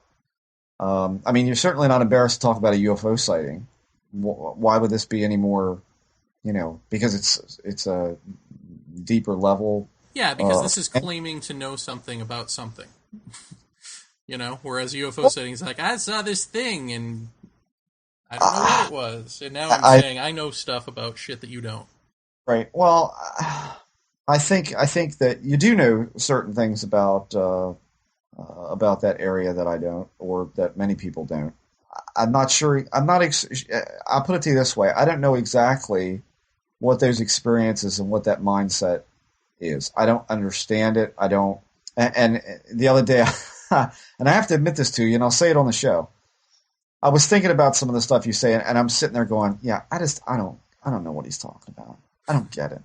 I don't get it." And sometimes I think that you say things that deliberately force someone to say, "Yeah, I don't get it," just so they can say, "I don't get it," and then they get it. It's kind of like the thought of talking about it just brings on that feeling for me, like I just don't get it. And you said you have to give up to get it, and I'm thinking, is this some kind of is the discussion of it so hard for me to get my head around because I'm supposed to say, yeah, I just don't get it and give up trying, and then all of a sudden it'll happen? I don't know. Shot and find out. I think I guess I should preface this by saying that I have not had an experience like you have had with that.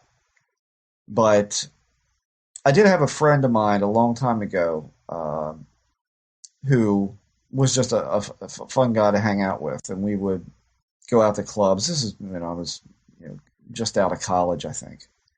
And we'd hang out and go to Burger King and sit up late night talking and stuff like that. And he was more or less like an outdoorsman type of guy. He decided at one point that he was going to hike the Appalachian Trail, all of it. And I said, wow, man, that's huge. But you're talking about a guy who would much rather go hunting or go trapping or go, just walk in the woods or go camping than go to the mall or go race cars or whatever. And he was a rugged dude. I mean, he could really... I remember going camping with him and I said, where's our tent? And he's like, you didn't bring a tent. Didn't you bring a sleeping bag? Throw the sleeping bag on the ground and go sleep. And he went to try to do the Appalachian Trail, and he left, and he said, I'll be back in 6 months or whatever it was. And he was back in 2 weeks. And he slowly found that he just could not hack it. He had nothing but bad luck when he went. It was raining. He got chased by a moose, and people laugh at that, but a moose will kill you, toot sweet, if it feels like it. When he came back, he essentially just turned into a drug addict. It was like his whole world just completely fell apart because he couldn't accomplish this goal, which was really probably one of his life's goals, to do this hike. Once he got clean up from the drugs, he met up with a young lady, and she, I will say, was of a new age bend. That's how I would categorize her. And he began to change in a significant way that was sitting and looking at a glass of water and saying, stuff to me like, how is that even there? Seeing beauty in an ice cube, that kind of stuff. And there was all of these deep insights that he and Lisa began talking about. And all I could do was sit there and go, this is news? Really? Because doesn't everybody think that way or not? I guess not, because he didn't, because he was finding all of this like a big awakening. Mm-hmm. And I remember getting really frustrated with him saying, how could you not get that before? Where did you live before? How did you function? So I'm sure in some ways I'm that guy to you, because I'm not getting it. I don't quite understand what all that means. I don't meditate. My life is a series of, there's not enough hours in the day to do what I want to do, and I basically fill every waking moment with plugging in and turning up, as opposed to unplugging and doing nothing and just being quiet and doing all the meditative stuff. The meditative stuff to me just doesn't, I don't know, it doesn't work for me. I guess life just plain out gets in the way. And I suppose that if I'm ever to understand what you mean, even though I may agree or disagree with it, if I'm ever to get any sense of what you're trying to communicate with all this stuff, I guess I'm going to have to make a priority to do that. I mean, last time you were here, you left me a Kirsten Murdy book. Lisa had to dust it the other day. It was that engaging, eh? I can't, and it's not that I don't want to get it. It's just that, it's like, how much weirdness do I want in reality? And I don't know. I think I already see things a lot different than most people do. At least I think I do. And I only gain that thought from watching people around me and seeing how they interact and bringing up certain topics that seem to be completely foreign and weird to them. So I don't know. I guess my focus is not in awakening. I guess my focus is in chasing this carrot that's been dangling in front of us for thousands of years. Mm-hmm. And still never being able to catch it, but, chasing it. And I guess I'm just not at that point yet where I'm ready to go, all right, fuck it. I don't know. I mean, that when you start talking about stuff, that's not embarrassing at all. I find it fascinating, but I don't get it. So that's the short answer. Okay. Well, I think it's, at least at the base of it, to me, or I should say for me, my own experiences tell me that there is, at the very least, more to us than we know, as we know. But there is something that could be our day-to-day reality that isn't that is better than what we got. And so I can't imagine that beings would come here, or beings that are already here, that already know this stuff, would engage us on a bullshit level. Right. And so, to me, at the base level, my experiences at least tell me that the stories of, military handshake deals and all that sort of stuff just cannot be true. Right. It just cannot be about that. I feel like I can at least eliminate some things, and I can say what would not happen. What would not facilitate disclosure on their end, or, landing on the White House lawn and all that. I can't say what will. I can say what won't. And that's anything to do with how we are now. Let me ask you this. Would you say from your standpoint, and of course no one's going to hold you to this because everybody changes their thoughts about this stuff every day. Would you say that the purpose of or the meaning behind the phenomena is to awaken us? Yeah. Okay. Then why all the confusion? Because because that's sort of how it has to be. It's like you can't get there by coddling or by explaining. Ultimately I don't have the answer to why all of the various levels of confusion, and I could be completely wrong. We could both be completely wrong in linking all of these various paranormal things together. Absolutely. Don't you think? I mean, yeah.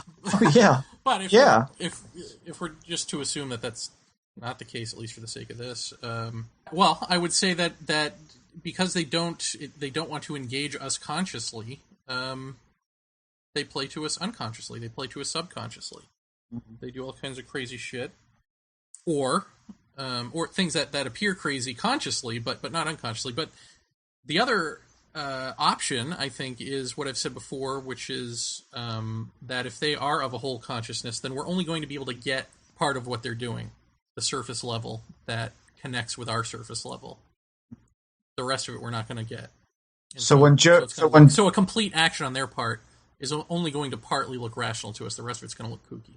So when Joe Blow, who works down at Burger King flipping burgers, is walking home one night and he sees a flying saucer, what does that mean? What does it always seem to mean? It whether he fears it or is like, oh wow, or whatever, it immediately tells him that there's more.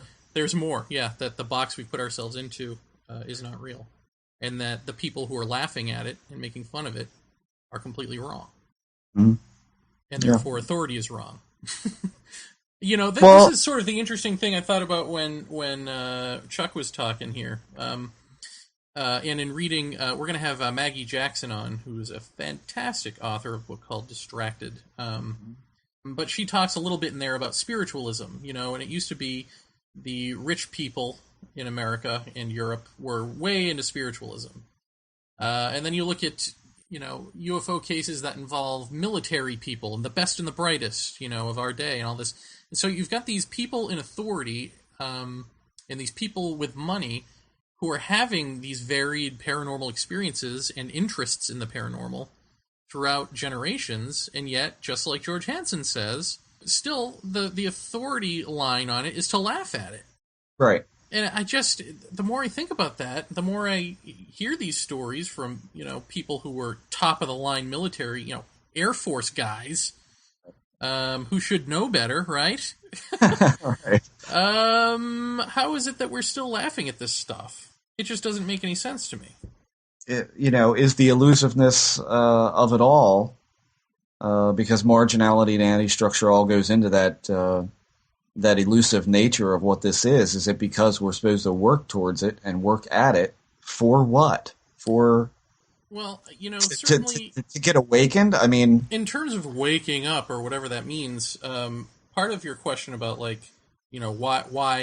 who cares, or one question is like, well, what are they doing differently than any sort of spiritual religious leader has done in the past? Deepak Chopra or somebody, And I think the answer is, well, again, I'll use my shroom trip or a lucid dream, where you have to keep constantly reminding yourself that you're asleep in order to stay awake. And so it's not that they're doing anything different; it's that repetition has to be there, or we'll just completely be caught up in the delusion that all of this is real. And so the dude who sees a UFO, that's like piercing the dream. That's waking him up. It's up to him to keep awake, and I think that's probably why people become so obsessive once they see a UFO. I think generally, either they completely repress it and don't ever want to talk about it, or become obsessive and studying all of it and forming, various theories and become paranoid, whatever. I think that's why. I think it's like, gotta stay awake. This is real. This is more real than what I've got. Right. Or I don't want to deal with this. The one thing you can't do in the face of seeing a flying saucer is remain the same. And I think that's the instruction. Huh, a flying saucer. Yeah. What's for dinner? Yeah. Yeah, that's not happening. Right. Yeah, good points, Jeremy. And I also think that because I'm talking off the cuff, that a lot of times I get caught up in what the hell I'm saying, and I forget what I'm saying, and I probably switch to other metaphors too quickly, and that's probably why you don't get what the fuck I'm saying. I think it's my fault as a bad communicator. No, it's not that I don't get what you're saying. It's the immediate thing that comes to my mind at that point is, okay, what do I do? And what's the because I mean all my life. That's the whole thing. Well, and see that's the problem is that what you would think you have to do, which is something. Well, I mean, right, because your culture, it tells you that in order to accomplish a goal, you have to do X amount of things and do them in order, and all of that. I mean, it's not easy. I had to read fucking books and think about all this stuff for at least a year. Before I got it, and I was reading it and getting it logically. I mean, logically, I understood what the hell he was saying. Well, what first enacted you to even pursue this? I remember I was reading a Ken Wilber book. Somebody had turned me on to Ken Wilber, this old roommate, and he had said, he seemed like a really smart cookie, and he said he cut his teeth on Krishnamurti, and I was walking by a book stand, and they had Krishnamurti books, so I thought, okay, I'll pick one up. And then I read it, and I thought, I don't know what the hell this guy is saying, but there was something appealing about it, so I just kept reading it, And then the more I read, the more I finally went, okay, I at least logically get this. It wasn't still real to me, but I got it, And then after enough of that, it's like once you exhaust yourself, it's like, all right, put up or shut up, Right. Like I'm done. Because then I think I realized my reading these things then became the obstacle, It's like, what's your final obstacle in this? What's your final thing to hang on to yourself? It's to say, well, I get it, and I'm getting better, And I think once you see through that, once you can shake that off, then the onion has been peeled, young grasshopper. Right. Yeah, I don't get it. I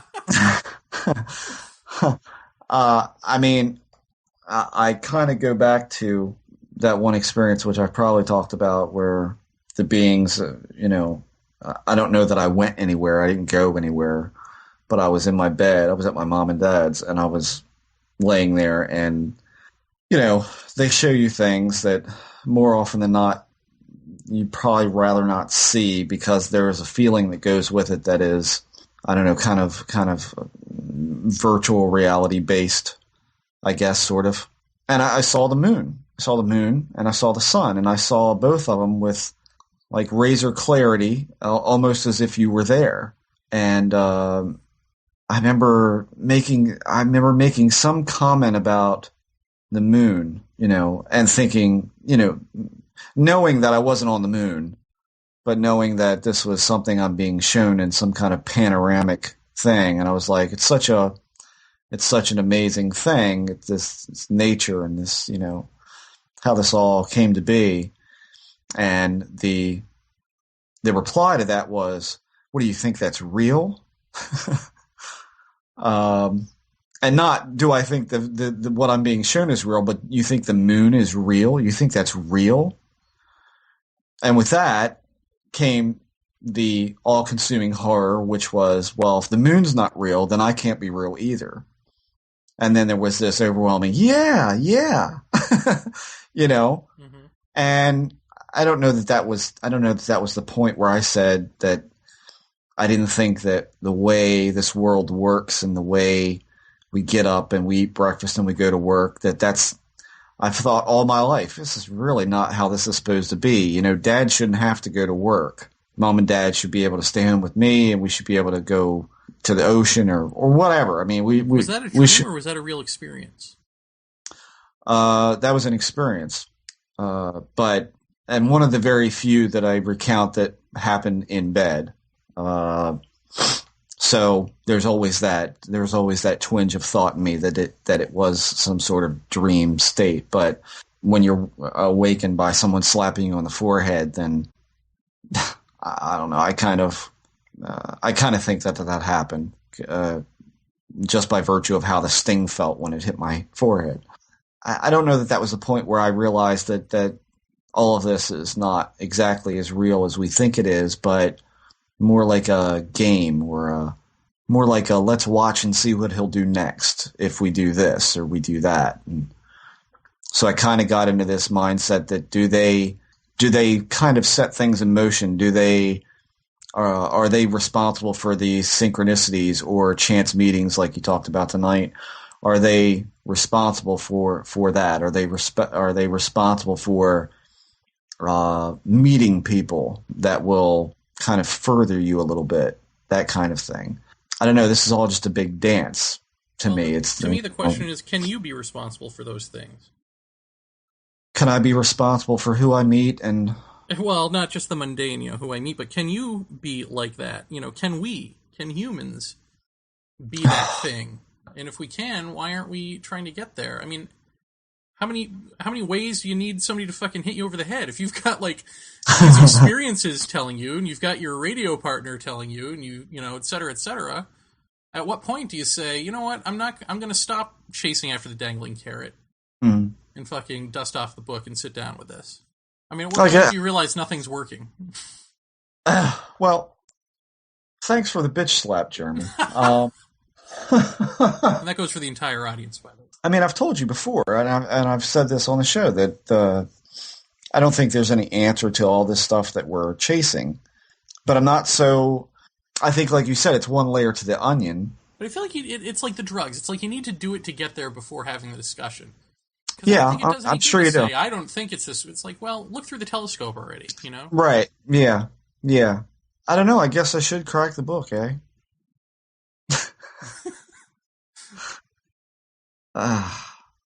You have to realize that in 20 plus years, it's been crack a book failure, crack a book failure, crack a book failure. And granted, you'll probably fall asleep when you crack the book. And it's just, I hate to say it, but everything within this, from cases, unexplained ones. I mean, Christ, half the time you're fucking overjoyed when it's a hoax. It's terrible to say that kind of thing, but at least there's a definitive answer there.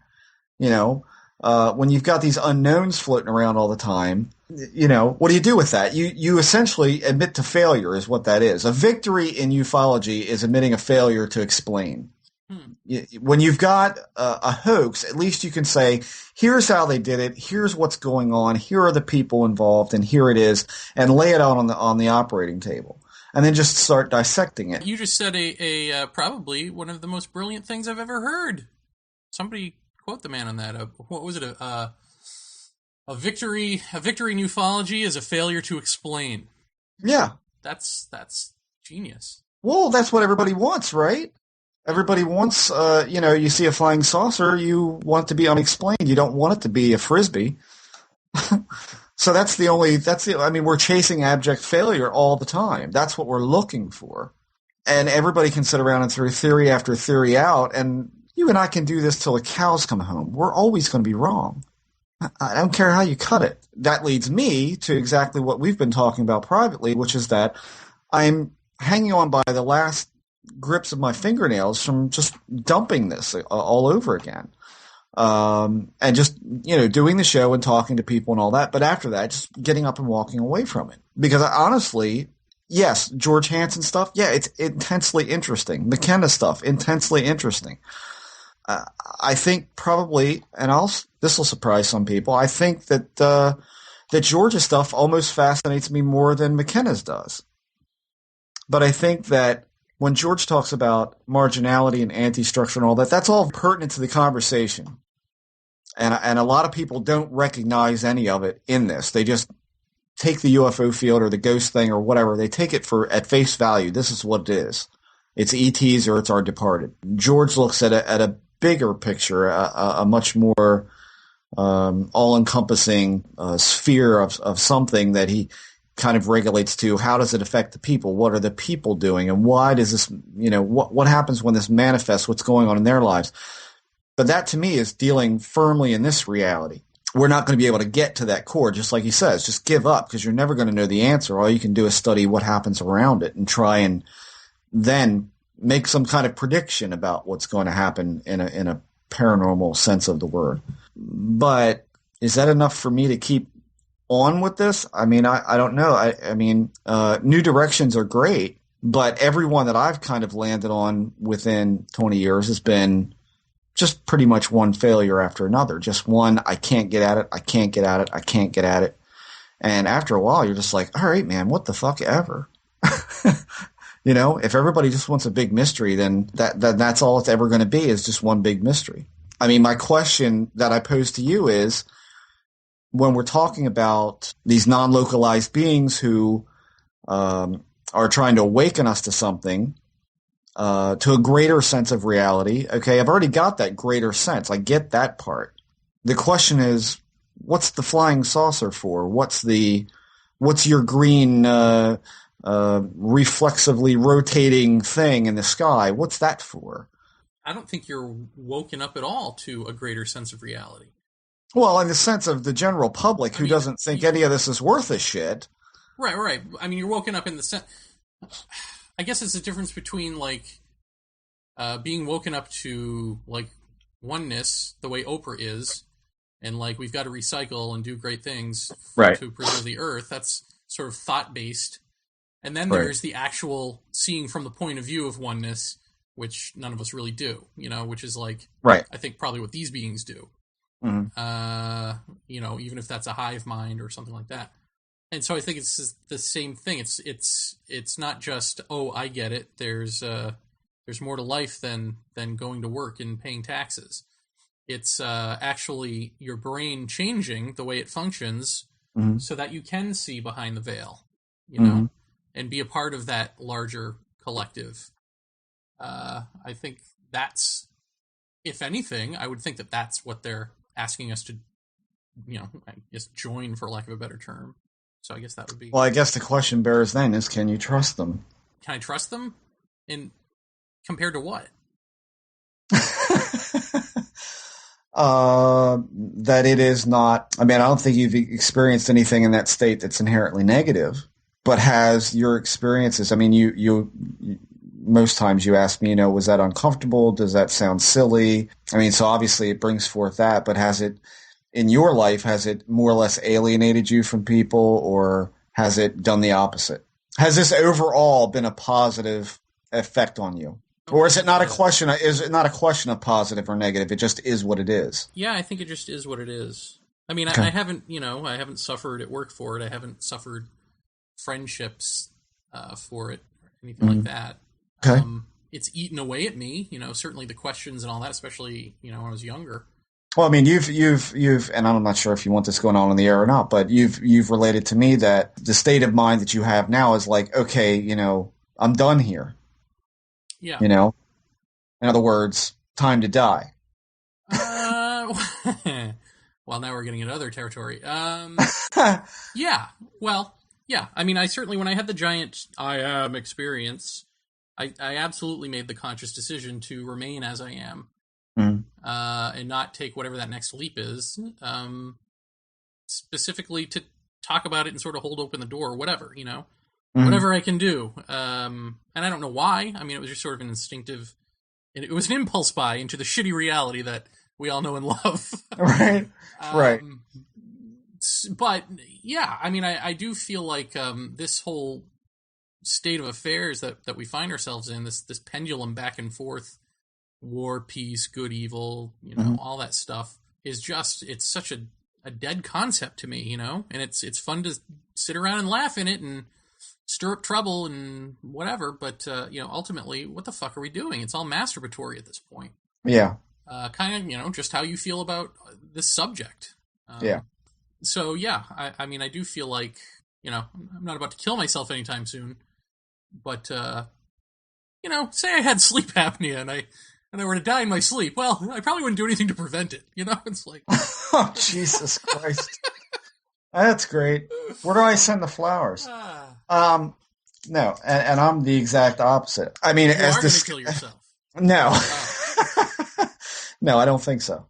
I mean, I feel like I fucked up in some way. You know what I mean? Because I certainly had the great girlfriend that I then... because of that giant God experience and the fact that I couldn't even experience any sexual stimulation without immediately having this horrible headache, I thought was someone or something telling me, you've got to take this pious path now. You're on this pious path. Now, looking back on it, I think that I was overly stimulated, like in some sort of tantric sexual way that I didn't understand, and so I just didn't know what, I just misread it. So what else did I misread? Did I also misread? No, Jerry, you need to write a book about this stuff, and then you get to die to the experience and become that next thing. Did I misread that too? I mean, I certainly am taking my sweet ass time about everything, and I certainly am not doing myself any favors. I mean, I don't feel.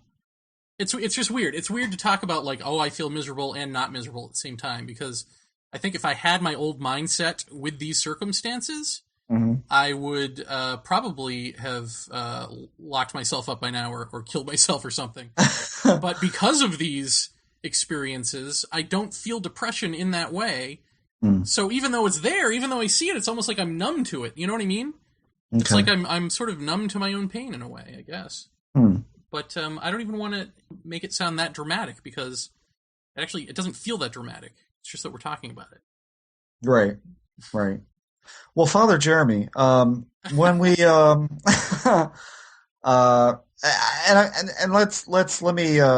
me just say that despite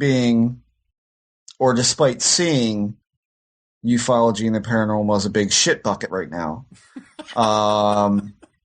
I'm still incredibly fascinated by it. I still want to hear about other people's experiences. I still want to study it. I guess I'm just tired of the public's perception of it. I'm so over all of the argument over ET and what are they and all. I'm so over that. I don't even care about that anymore. That's not even a and the convincing of people who don't get it or who would rather laugh at it. I don't even care anymore. You don't believe it? Don't believe it. I don't care. I guess that's the part that really sickens me about all of it. I mean, I guess, again, this all comes down to control issues for me, in that, I don't think you would have a problem going out and standing in a field in the middle of the night in the dark. I don't think that would bother you. And having that, the slit open up in the back of my neck and, something drag me kicking and screaming into the universe, that might be a little bit traumatic to me. But I guess that's what was all meant by, let go. What do you think that's real? Are you sure? Which has been the mantra of these things since the beginning, has been, are you sure about everything that I say or everything that I mention or can blurt out in the course of an experience? That's been the reply. Are you sure? Maybe it's time just for our audience too. Maybe we should take the leap and just say, okay, let's look at this and let's read and see where it gets me. I mean, my thought is if I'm just supposed to lay down, shut my eyes, and go, okay, I give it up, forget it, or is it a whole thought process of changing the way I have to think and all of that? Is it? It's not work, you say, but it's definitely not easy by any stretch. It doesn't sound like to me. No, it's a paradox. It's like it's not work, but it's work to figure that out. Unless the more you struggle against it, like even saying, is it just do I shut my eyes because? And then it happens. No, because then you're shutting your eyes, expecting a result, and so no, it won't. All I can even do is explain it. Yeah. There is no magic formula beyond saying do it for the sake of doing it and don't expect a result. It's like, well, duh. Well, how do you get to that? Right. That's the problem. I mean, that to me is your brain. You somehow have to convince the brain that it's never going to think its way out of this. That thought has nothing to do with this. It can't get this. And once the brain gets it can't get it, it shuts up. And then the process is the process. You don't have to do anything else. So, yeah, there's that. Now that I've just scared everyone that I'm suicidal and you've scared everyone that the show's going away. The show's not going anywhere. Done here. The show's not going anywhere. This was a deep fucking episode. What's wrong with us tonight? What are we, girls? Well, Jesus. I gotta tell you, I mean, just to get even more psychobabble on you, sometimes I feel like, gee, maybe I should go see a shrink or just somebody to talk to, in the way that people talk to a shrink, just about normal stuff, just like to get shit off your chest, not because, like, I'm completely miserable about anything in particular, but because it does become a lot to think about after a while. It's like, well, you gotta let out the steam somehow, but then I think, like, there's no there's no shrink that can say anything better than what I already know. You know what I mean? Well, they'll lock you up. Well, forget the lock me up thing. I'm actually, what I'm talking about is deeper than psychology, and so there's nothing that a psychologist has to offer me. And I think that's my problem. An ear. Yeah, that's it. I mean, that's like, and then I think about that, and I'm like, well, gee, aren't you special? You know, you've really found a way to be the special of the special, haven't you? It's like not just enough to like, you know, UFOs and all of this. It's like, no, you've got to be alone in this. It's like, no, but it just happens to be the case. I don't know what to do. Maybe that's part. I mean, that's part of it. I mean, I'm sure. And then I think about it, and then sometimes you know, it's that waking up moment of like, oh, well, no, Jared, duh, you do get this, so stop bitching about it. It's not a big deal.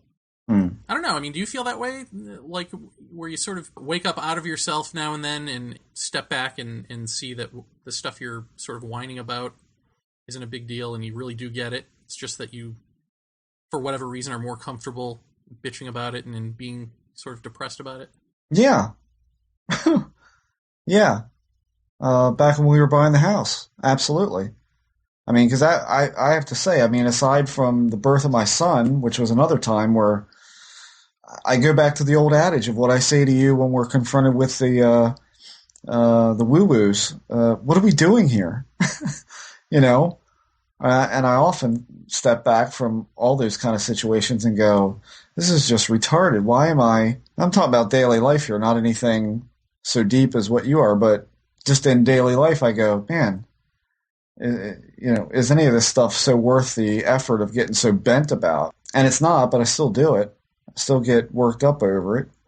Yeah, at work. You know, when I used to have a job, you know, for like at least a year, you know, people would have their little office issues and all that gossip and all that stuff, and I would just, you know, I'd be the laid back guy and laugh about it and all that, and like, it's no big deal, you guys. This is just a fucking job. Yeah. Wake up! This is just a job, you know. And eventually, you know, they wanted to break me. You know, it's like, and so I broke. You know, eventually, it's like I started joining in, and then I started sort of believing it, or whatever. You know, or like, yeah, that's right. Gossip, gossip, gossip. Yeah, this person, that person. But even so, even when I was getting all worked up about it, there's still a piece of me stepped back, going, "Jared, come on, this is all a stupid show. You know, this isn't the real deal." Well. And I even feel that way with our little, you know, okay, I'll bring up the Paracast one last time. I feel that way with the Paracast thing, where it's like, I get worked up about that stuff, but there is still a piece of me stepping back going, this isn't important, you know? Like, right. We're all just people. What is this about, you know? I know. Yeah, yeah. Well, I mean, I can tell you in the art world that I'm immersed in, you know, and I tell, and it's terrible to be this way. I think it was, I don't know, a month ago or something, some guy called me up. My dad was talking to him at his business, and he said, yeah, my son's an artist. You should call him. And, you know, he was asking me about colleges and, you know, where do I go to do commercial art, and where do I go to do this and that? And I was like, dude, do yourself a favor. Do something else. Because this profession is just, you get assigned a project. In my world, you get assigned a project, and you do that project, and you do it in a way that is in the way of which you were educated, and the aesthetics, and you go through all of this psychological placement of everything, where it should be and how it should be, and colors and design and schematic and all of that. You go through all of that stuff, and you get the thing done. You sit back and you go, yeah, that's it. That's what this should be. And then you take that project to a boss who tells you, well, why don't you move this up here and make that smaller and change that color because I don't like that green. What? You've taken ownership of something that doesn't mean anything to begin with. You understand what I'm saying? Yeah. Because the fucking moron who has absolutely no design eye whatsoever is the one that's paying your mortgage, and is the one that is, you know, that is essentially telling you what's right and what's wrong, because this is an opinion-based business. There's aesthetics, there's correctness, there's effectiveness in advertising. And you could do the most effectual, perfect piece that you could think of, and whoever your boss may be will say, yeah, change that, make that, do this, do that, because they feel they have to be involved in the creative process in some way. That's the only reason, you know? And so therefore, the artist in all of this is marginalized because you're hired to do a job, but in the end, you're just a tool. So the answer to that, and the answer that I've come to realize about the profession is take ownership as far as your front door of it. And after that, realize, just like you said, it's just a job. You're there to deliver what someone wants. And that's what you have to do. Don't take ownership of it past that. So it's not that you don't take pride in what you do. It's not that you don't want it to be right. But you can't get yourself so bent over it that you lose sight of, I'm doing what I'm here to do. I'm doing, the job I've known that I was going to do since I was 9 years old. And that should be enough. It doesn't matter. I mean, in the end, it just doesn't matter. So I've had that. You want to know where I've worked on myself, quote unquote, worked on myself? That's where I've worked on myself. That's how shallow I am. That's good. Stop taking everything, and I've been that way all my life. Take everything to heart. Take everything, Well, duh, Jeff. Don't you already know that? Oh, sure. I knew that about myself a long time ago. But, stop aggravating myself, because that's really, when you boil it all down, that's what you're doing. You're just tormenting yourself. You know the situation. You know how it is. You know how it works. You've been doing it for, since I was 18 years old.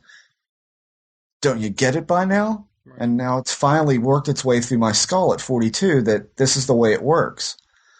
So now I need to apply that same line of thought to this. I need to stop caring and stop being reactionary and stop worrying about every little nuance of what it is, and just start saying, I don't know what it is. I'm never going to get it. And while it's very interesting and it's neat to debate and talk about, let go.